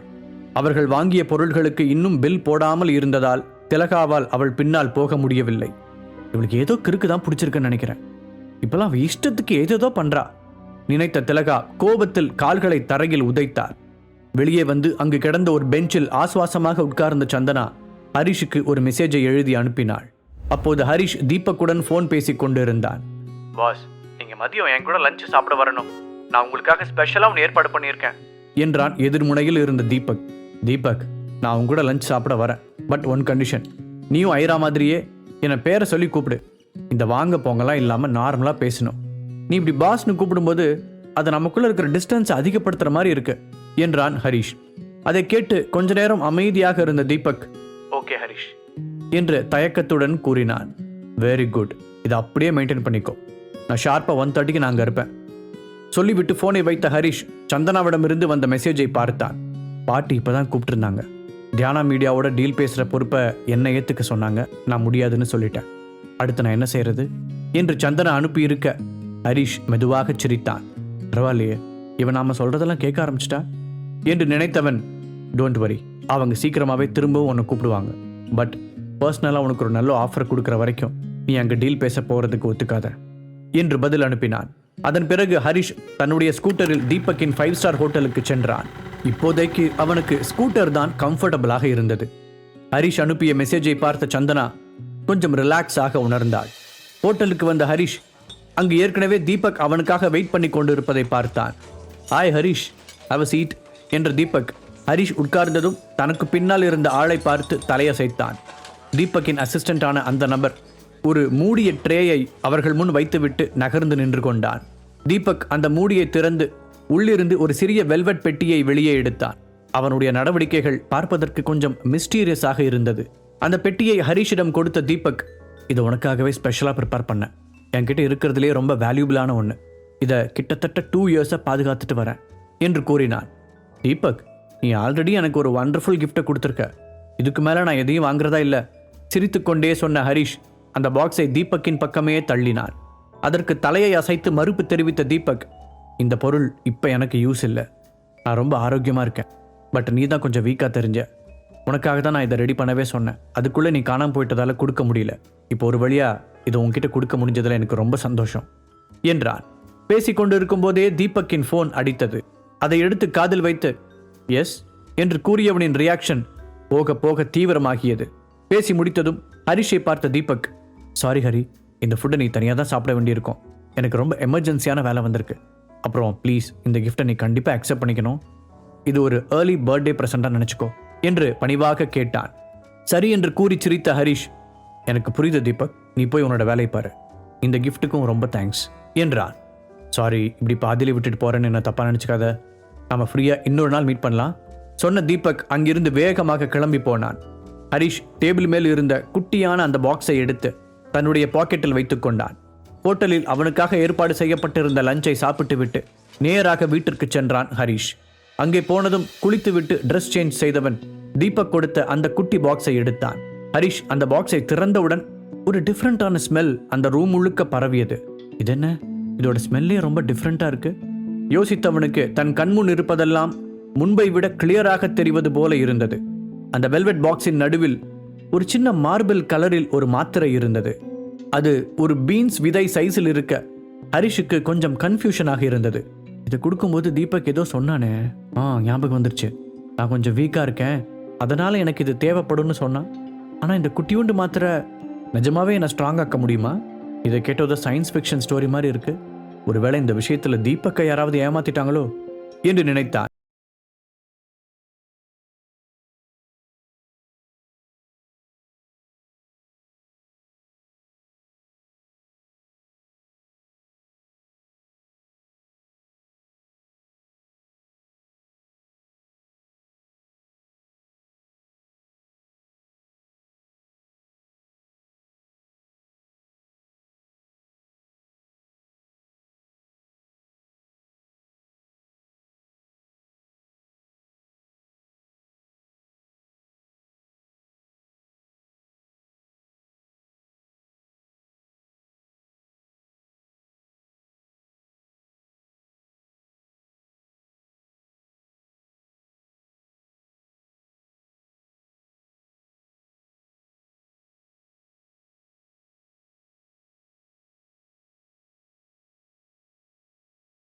என்று ஹரிஷ் கண்டபடி யோசித்துக் கொண்டிருக்க திடீரென்று அவனுக்கு வயிறு வலிக்க ஆரம்பித்தது. அப்படியே உடம்பு முழுவதும் சில் என்றாகி ஒரு ஐஸ் கட்டியை போல இருந்தது. தமிழ் சினிமாக்களில் ஹீரோயினை சுவிட்சர்லாந்தின் ஐஸ் கட்டி மலைகளுக்கு இடையில் கிளாமரான ட்ரெஸ்ஸில் டான்ஸ் ஆட விடும்போது அவர்களுக்கு எப்படி இருக்குமோ அப்படித்தான் இருந்தது அவனுக்கு. பிறகு அப்படியே கண்கள் சுழற்றி கொண்டு வர மயங்கி தரையில் விழுந்தான் அவன். ஹரிஷ் திரும்பவும் கண் விழித்த போது கிட்டத்தட்ட சாயந்தரமாகி இருந்தது. என்ன, இப்படி ஒரு பேட் ஸ்மெல் அடிக்குது? யோசித்துக் கொண்டே எழுந்தவன் அந்த ஸ்மெல் தன் உடலில் இருந்துதான் வருகிறது என்பதை உணர்ந்தான். கைகளில் ஏதோ வித்தியாசமான ஃபீல் வர முகத்திற்கு நேராக நீட்டி பார்த்தான். அவனுடைய கைகளில் மட்டுமல்ல, உடல் முழுவதுமே லைட்டான எல்லோ கலரில் ஒரு பிசுபிசுப்பான திரவம் ஒட்டி இருந்தது. அது அவனுடைய ட்ரெஸ்ஸையும் நனைத்திருந்தது. என்ன கொடுமடாது, பார்க்கவே பயங்கரமா இருக்கே. ஏய் தீபக், அப்படி என்ன கருமத்தரா எனக்கு கொடுத்து தொலைச்ச என்று தீபக்கை திட்டியவன் வேகமாக எழுந்து பாத்ரூமிற்குள் ஓடினான். கிட்டத்தட்ட அரை மணி நேரத்திற்கு மேலாக தேய்த்து குளித்தவன் மறுபடியும் ட்ரெஸ் மாற்றிக்கொண்டான். அவன் படுத்திருந்த இடத்திலும் அந்த பிசுபிசுப்பான திரவம் ஒட்டியிருக்க அந்த தரையை அழுத்தி துடைத்தான். என்ன செய்தாலும் அந்த ஸ்மெல் அப்படியே இருக்க ஒரு பாட்டில் ரூம் ஃப்ரெஷ்னரை மொத்தமாக காலி செய்தான். இருந்தாலும் இன்னும் கொஞ்சம் ஸ்மெல் மிச்சம் இருக்கத்தான் செய்தது. போச்சு, சந்தனாவும் அவளோட அம்மாவும் வந்தாங்கன்னா நான் தான் ஏதோ பண்ணி வச்சிட்டேன்னு தப்பா நினைப்பாங்க. இந்த டேப்லெட் எனக்கு ஹெல்ப் பண்ணும்னு தீபக் சொன்னது நம்புற மாதிரியே இல்லை. இது எனக்கு தேவையில்லாத வம்பை தான் கொண்டு வந்து விடப்போகுது. இதை சாப்பிட்ட உடனே எனக்கு பயங்கரமாக வயிறு வேற வலிச்சுது, மயக்கம் வந்துச்சு, ரூம் ஃபுல்லாக இப்படி ஸ்மெல் வேற அடிக்குது. அவ்வளோதான், இன்னும் வேற ஏதாவது சைடு எஃபெக்ட்ஸ் இருக்கான்னு வேற தெரியல. புலம்பிக்கொண்டே ஹரிஷ் அந்த ரூமை மறுபடியும் ஒரு முறை கிளீன் செய்தான். அப்போது திலகாவும் சந்தனாவும் வீட்டிற்கு திரும்பி வந்தார்கள். கொஞ்சம் கடுகடுப்பான முகத்தோடு உள்ளே வந்த திலகா, என்ன ஹரிஷ், சமைச்சிட்டியா என்று கேட்டார். 2-3 தடவை சத்தமாக இருமிய ஹரிஷ், அத்தை எனக்கு கொஞ்சம் உடம்பு சரியில்லை, அதனால நான் சமைக்கல, இன்னைக்கு ஒரு நாள் மட்டும் நாம வெளியில சாப்பிட்டுக்கலாமா என்றான். அவனை மேலும் கீழுமாக பார்த்த திலகா, உன்னை பார்த்தா அப்படி ஒன்றும் தெரியலையே, முன்னை விட நல்லா பளிச்சுன்னு தெம்பா தான் தெரியுற. என்ன சமைக்காமல் இருக்கிறதுக்கு சாக்கு சொல்றியா? நாள் ஃபுல்லாக வீட்டில் சும்மா இருக்க, ஆனால் சமைக்கிறதுக்கு மட்டும் நேரம் இல்லையா என்று கேட்டார். திலகா பேசியதை கேட்டதும் சந்தனா முகத்தை சுளித்தாள். என்னம்மா பேசிட்டு இருக்கீங்க? அதான் ஹரி உடம்பு முடியலன்னு சொல்றான்ல, அப்புறமும் சந்தேகமா பேசிட்டு இருக்கீங்க என்று கூறியவள் ஹரிஷின் பக்கம் திரும்பி, இப்ப எப்படி இருக்கு ஹரி என்று அக்கறையுடன் கேட்டாள். இப்ப பரவாயில்ல சந்தனா, நான் வேணா கொஞ்ச நேரத்துல சமைச்சிடுறேனே என்றான். இல்ல வேண்டாம், ஆக்சுவலா நானே எனக்கு வெளியில சாப்பிட போலாங்கிற ஐடியால தான் இருந்தேன். இங்க பக்கத்துல ஒரு ரெஸ்டாரண்ட் ஓபன் பண்ணியிருக்காங்க, அதுல ஏதோ ஸ்பெஷல் ஐட்டம்ஸ் எல்லாம் நல்லா இருக்குன்னு சொன்னாங்க. நைட்டுக்கு நாம எல்லாரும் அங்க போலாம் என்றவள் ரூமிற்கு வர சொல்லி ஹரிஷுக்கு கஞ்சாடை காட்டினாள். ஆல்ரெடி சந்தனா அவனுக்கு சப்போர்ட் செய்ததிலேயே சந்தோஷமாக இருந்த ஹரிஷ் அவள் கஞ்சாடை காட்டியவுடன் வேகமாக அவள் பின்னால் சென்றான். எதுக்கு கூப்பிட்றா?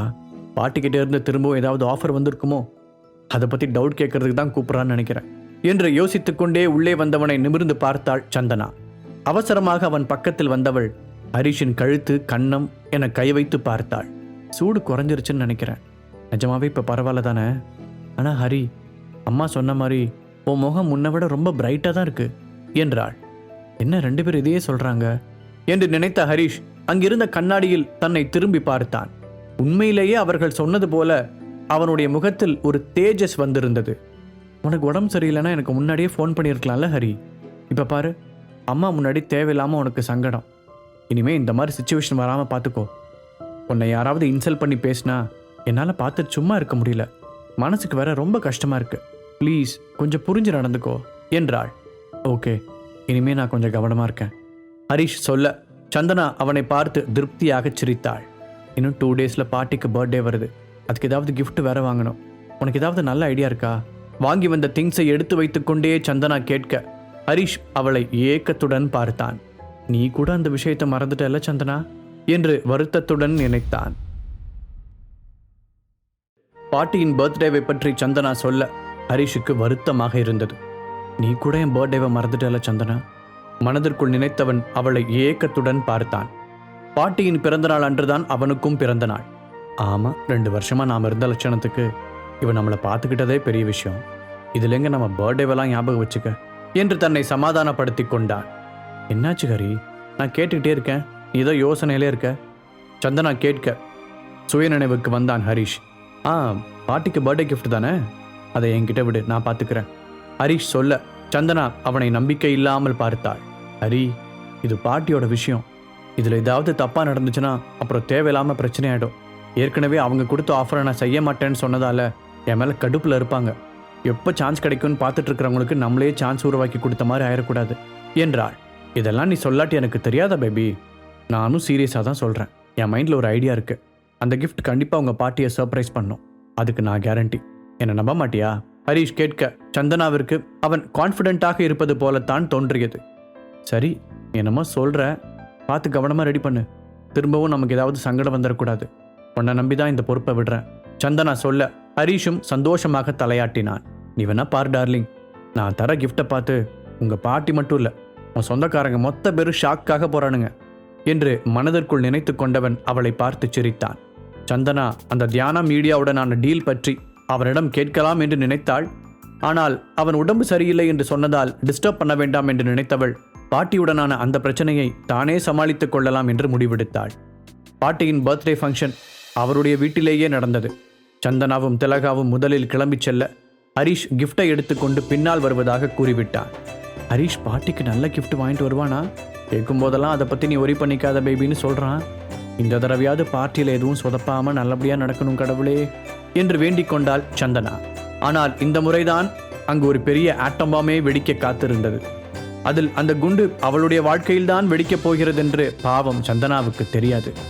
ஒரு வழியாக வந்து சேர்ந்த ஹரிஷின் கையில் பேக் ஒன்று இருந்தது. பேக் வேற சின்னதா இருக்கு, அப்படி என்ன வாங்கியிருக்கான்னு தெரியலையே. கவலையுடன் சந்தனா அவனை பார்க்க தூரத்தில் இருந்த ஹரிஷ் அவளை பார்த்து கண்ணடித்து சிரித்தான். மெதுவாக அவர்கள் பக்கத்தில் வந்து அவன் உட்கார திலகா அவன் கையில் இருந்த பேக்கை பார்த்துவிட்டு உதட்டை சுளித்தார். எப்படியும் இது ஒரு மோசமான கிஃப்டாக தான் இருக்க போகுது, அதனால அவசரப்பட்டு முன்னாடி போய் கொடுக்காம மொத்தமாக எல்லாரும் கொடுக்கும்போது இடையில கொண்டு போய் கொடுத்துட்டு வந்துருங்க. அப்பதான் நாம என்ன கொடுத்தோன்னு யாருக்கும் தெரியாது என்றார். அவரை நிமிர்ந்து பார்த்து சிரித்த ஹரிஷ், அத்தை, அப்படிலாம் அவசரப்பட்டு முடிவுக்கு வந்துடாதீங்க. உள்ள இருக்கிற gift நீங்க யாருமே நினைச்சு பார்க்காத ஒண்ணு என்றான். இந்த வாய்க்கு ஒன்றும் குறைச்சிடல. முணங்கிய திலகா முகத்தை திருப்பிக் கொண்டார். ஹரிஷ் அன்று அவரை எதிர்த்து பேசியதிலிருந்து அவன் மீது கோபமாக இருந்தார். அது மட்டுமில்லாமல் இப்போது சந்தனாவும் அவருடைய பேச்சை கேட்பதில்லை. அதற்கும் ஹரிஷ் தான் காரணம் என்று திலகா நினைத்தார். இப்போது வரிசையாக எல்லோரும் பாட்டிக்கு தங்களுடைய கிஃப்ட்ஸை கொடுக்க ஆரம்பித்தனர். பாட்டிக்கு இருப்பதிலேயே காஸ்ட்லியான ரேரான கிஃப்டை யார் தரப்போகிறார்கள் என்று அவர்களுக்குள் சைலண்டாக ஒரு போட்டியே நடந்து கொண்டிருந்தது. இதுவரை வந்ததில் மாளவிகா என்ற பெண்மணி கொடுத்த டைமண்ட் ப்ரூச்சும் கார்த்திக் கொடுத்த தங்கத்தில் செய்த கிருஷ்ணர் சிலையும் தான் பெஸ்டான கிஃப்டாக பார்க்கப்பட்டது. மாளவிகா கொடுத்த டைமண்ட் ப்ரூச்சை பார்த்து சந்தோஷப்பட்ட பாட்டி அவளின் கைகளை பிடித்து கொண்டார். நீ எப்பவுமே எனக்கு பெஸ்டான கிஃப்ட் தான் தர மாளவிகா, இது எனக்கு ரொம்ப பிடிச்சிருக்கு, என் சாரியில் குத்திக்கிட்டா நல்ல அழகா இருக்கும் என்றார். தேங்க்ஸ் பாட்டி என்ற மாளவிகா ஹரிஷின் பக்கத்தில் காலியாக இருந்த சீட்டில் போய் உட்கார்ந்தாள். அவளின் பக்கமாக லேசாக சாய்ந்த ஹரிஷ், உண்மையிலேயே உங்களோட கிஃப்ட் நல்ல செலக்ஷன். அந்த ப்ரூச் ஒரு ஆன்டிக் ஜுவல்லரி, இந்தியாவை ஆட்சி செஞ்ச ஒரு குறிப்பிட்ட முகலாயர் வம்சத்தை சேர்ந்தது, ரேர் பீஸ் என்றான். இது மாளவிகாவை ஆச்சரியப்படுத்தியது. சந்தனாவின் ஃபேமிலியை சேர்ந்த பலருக்கும் ஹரிஷை பற்றி பெரிய அபிப்பிராயம் கிடையாது. எந்த வேலைக்கும் உருப்படியாக செல்லாமல் மனைவியின் காசில் ஜாலியாக வாழ்பவன் என்றுதான் நினைப்பார்கள். மாளவிகாவும் அதுபோன்று ஹரிஷை குறைத்துதான் எடை போட்டிருந்தார்.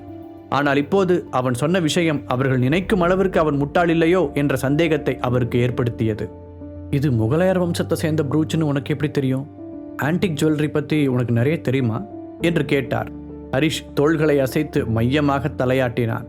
ஏதோ கொஞ்சம் தெரியும், அதை வாங்குறதுக்கு நீங்கள் எவ்வளோ அமௌண்ட் கொடுத்தீங்கன்னு தெரிஞ்சுக்கலாமா என்று ஆர்வமாக கேட்டான். 20 lakhs. மாளவிகாவும் வெளிப்படையாக பதில் சொன்னார். என் ஃப்ரெண்டு தான் வாங்கி கொடுத்தாங்க, எவ்வளோ முடியுமோ அவ்வளோ குறைச்சி தான் கொடுக்குறேன்னு சொன்னாங்க. அவர் மேலும் கூற ஹரிஷ் உதட்டை பிதுக்கினான். இதை சொல்கிறதுக்கு எனக்கு வருத்தமாக தான் இருக்குது, பட் உங்ககிட்ட சொல்லாமல் இருக்க முடியல. அதுக்கு அதிகபட்சம் 15 lakhs கொடுக்கலாம், 20 ரொம்ப அதிகம் என்றான். அதை கேட்டு மாளவிகாவின் முகம் மாறியது. என்ன 15 தானா? கன்ஃபார்மா? நம்பிக்கையான ஃப்ரெண்டு ஒருத்தர் தான் வாங்கி கொடுத்தாங்க என்று கவலையுடன் கூறினார். ஹரிஷ் மற்றவர்களுக்கு கேட்காதவாறு குரலை தனித்து கொண்டான். எப்பவுமே இந்த மாதிரி பொருட்களில் ஒரு சில விஷயங்களை கணக்கில் எடுத்துக்கணும். ஃபர்ஸ்ட், அதில் டைமண்ட் இருக்கு.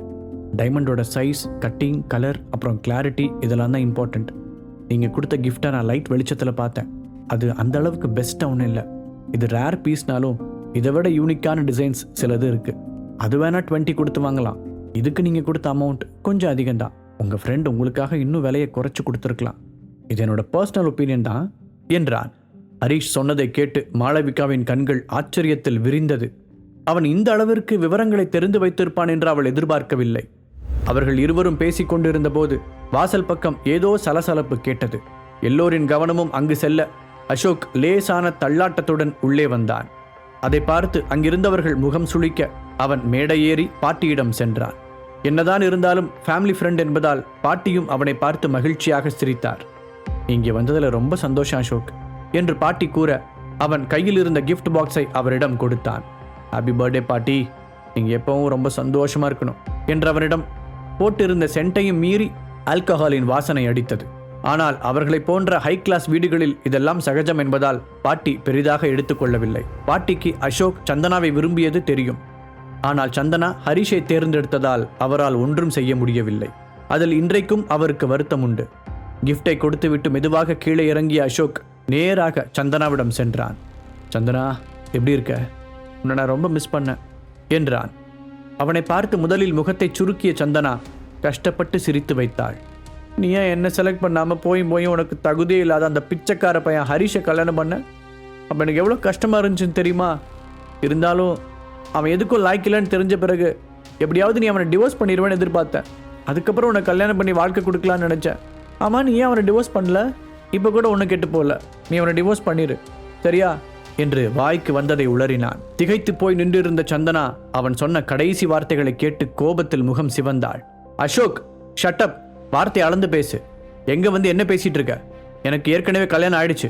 இந்த மாதிரி எண்ணத்தோடு என் கூட பழகிற மாதிரி இருந்தா இனிமே நான் இருக்கிற பக்கமே வராத என்று அடிக்குரலில் வார்த்தைகளை கடித்து துப்பினாள். பாட்டியின் பர்த்டே பார்ட்டி என்பதால் தன்னால் எந்த பிரச்சனையும் வந்துவிடக் கூடாது என்று அவனை அடிக்காமல் தன்னை கட்டுப்படுத்தி கொண்டாள். ஆனால் மாளவிகாவின் பக்கத்தில் நின்று இதையெல்லாம் கேட்டுக்கொண்டிருந்த ஹரிஷால் தன்னை கண்ட்ரோல் செய்து கொள்ள முடியவில்லை. அவளோட ஹஸ்பண்ட் நான் பக்கத்திலே இருக்கேன், ஏன் முன்னாடியே என் ஒய்ஃப் கிட்ட டிவோர்ஸ் பண்ணிட்டு போன்னு சொல்லிட்டு இருக்க. என்ன தைரியம் உனக்கு என்று அவனுடைய சட்டையை பிடித்தான் ஹரிஷ். அப்போதுதான் ஹரிஷை பார்த்த அசோக், ஓ நீ இங்கே தான் இருக்கியா? ஆமாம், உனக்கு என்ன வர்த் இருக்குன்னு என் சந்தனாவை மேரேஜ் பண்ணிக்கிட்ட? நீ ஏன் ஒரு லூசர்? உனக்கெல்லாம் என் சந்தனா கேட்குதா என்று லேசான குளறலுடன் அவன் கேட்டான். அசோக் என் சந்தனா என்று திரும்ப திரும்ப கூறியதில் ஆத்திரமடைந்த ஹரிஷ் அவனை அடிப்பதற்காக கையை ஓங்கினான். அதற்குள் அவன் கையை யாரோ பிடிக்க அங்கு கார்த்திக் நின்றிருந்தான். அசோக் இந்த ஃபேமிலியில் முக்கியமான ஒருத்தன். சின்ன வயசுல இருந்தே அவன் எங்களுக்கு தெரியும். ஆமாம், நீ யாரு? ஏதோ இவளை கல்யாணம் பண்ணிக்கிட்டேன்னு போனா போகுதுன்னு எங்கள் ஃபேமிலியில் சேர்த்துக்கிட்டு இருக்கோம். அவன் அடிக்கிறதுக்கு நீ கை ஓங்குறியா? முதல்ல உன்னோட லெவல் என்னன்னு தெரிஞ்சு நடந்துக்கோ. அவன் கேட்டதில் என்ன தப்பு? நீ ஒரு பிச்சைக்கார பையதானே என்று நக்கலாக கேட்டான் கார்த்திக். அவன் பேசியதை கேட்டு சந்தனா கோபத்துடன் ஒரு அடி முன்னால் எடுத்து வைக்க திலகா அவளுடைய கைகளை இறுக்கி பிடித்தார். கண்களால் அவளை மிரட்டவும் செய்தார். அம்மா, என்னம்மா பண்றீங்க? அவன் ஏன் முன்னாடியே என் புருஷனை பத்தி இப்படி பேசிட்டு இருக்கான், பார்த்துட்டு சும்மா இருக்க சொல்றீங்களா? கையை விடுங்க என்று அவள் கையை உதற முயற்சி செய்தாள். ஆனால் திலகாவின் பிடி ரொம்ப ஸ்ட்ராங்காக இருந்தது. யாரு? நான் பிச்சைக்கார பையனா? நானா ஹோட்டலில் பில்லு கொடுக்க முடியாம மற்றவங்க கிட்ட கெஞ்சிக்கிட்டு இருந்தேன் என்று ஹரிஷும் பதிலுக்கு கிண்டலாக கேட்டான். கார்த்திக் சின்ன வயதிலிருந்தே பாட்டியின் செல்ல பேரனாக வளர்ந்தவன். அதனால் அவனுக்கென்று அந்த ஃபேமிலியில் ஒரு ஸ்பெஷல் கவனிப்பு இருந்தது. இப்போது ஹரிஷ் பேசியதைப் போல இதுவரை யாரும் அவனிடம் பேசியதில்லை. அதனால் ஆத்திரத்தில் நிதானம் இழந்த அவன், டேய் நாயே, யாரை பார்த்து என்ன வார்த்தை சொன்ன என்று கத்திக்கொண்டே ஹரிஷை அடிக்க பாய்ந்தான். அவனுடைய வேகத்தை கவனித்த ஹரிஷ் சட்டென்று நகர்ந்து கொள்ள தலைக்குப்புற விழுந்தான் கார்த்திக். நடந்த சண்டையை இதுவரை அமைதியாக வேடிக்கை பார்த்து கொண்டிருந்தவர்கள் இப்பொழுது கார்த்திக்கை பார்த்து பரிதாபமாக உச்சி கொட்டினார்கள். இருந்தாலும் இந்த ஹரிஷுக்கு ரொம்ப தைரியம்தான்ப்பா. பாட்டியோட செல்ல பேர மேலேயே கை வச்சுட்டான். பாட்டி கோவத்தில் என்ன பண்ண போறாங்கன்னு தெரியல. கூட்டத்தில் யாரோ ஒருவர் சொல்ல அதை கேட்ட திலகாவின் முகம் டென்ஷனாக மாறியது. தான் கீழே விழுந்ததை எல்லோரும் வேடிக்கை பார்ப்பதைக் கண்டு அவமானத்துடன் எழுந்த கார்த்திக், என்ன என்னையவே கீழே பிடிச்சி தள்ளுறியா? பொண்டாட்டி காசுல உட்கார்ந்து திங்கிற உனக்கு அவ்வளோ திமிரா என்று கேட்டுக்கொண்டே முஷ்டியை மடக்கி ஹரிஷின் முகத்தில் குத்த போனான்.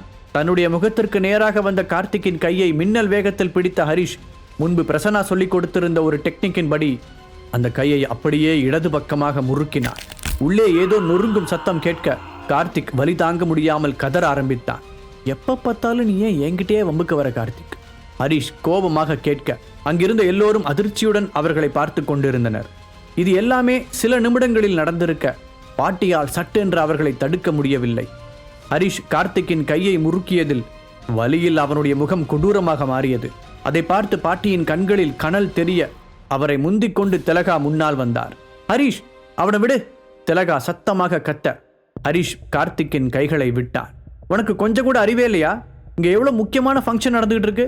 இங்க வந்து ரவுடி மாதிரி சண்டை போட்டுக்கிட்டு இருக்க. உன்னால எப்ப பார்த்தாலும் எங்களுக்கு பிரச்சனை தான்.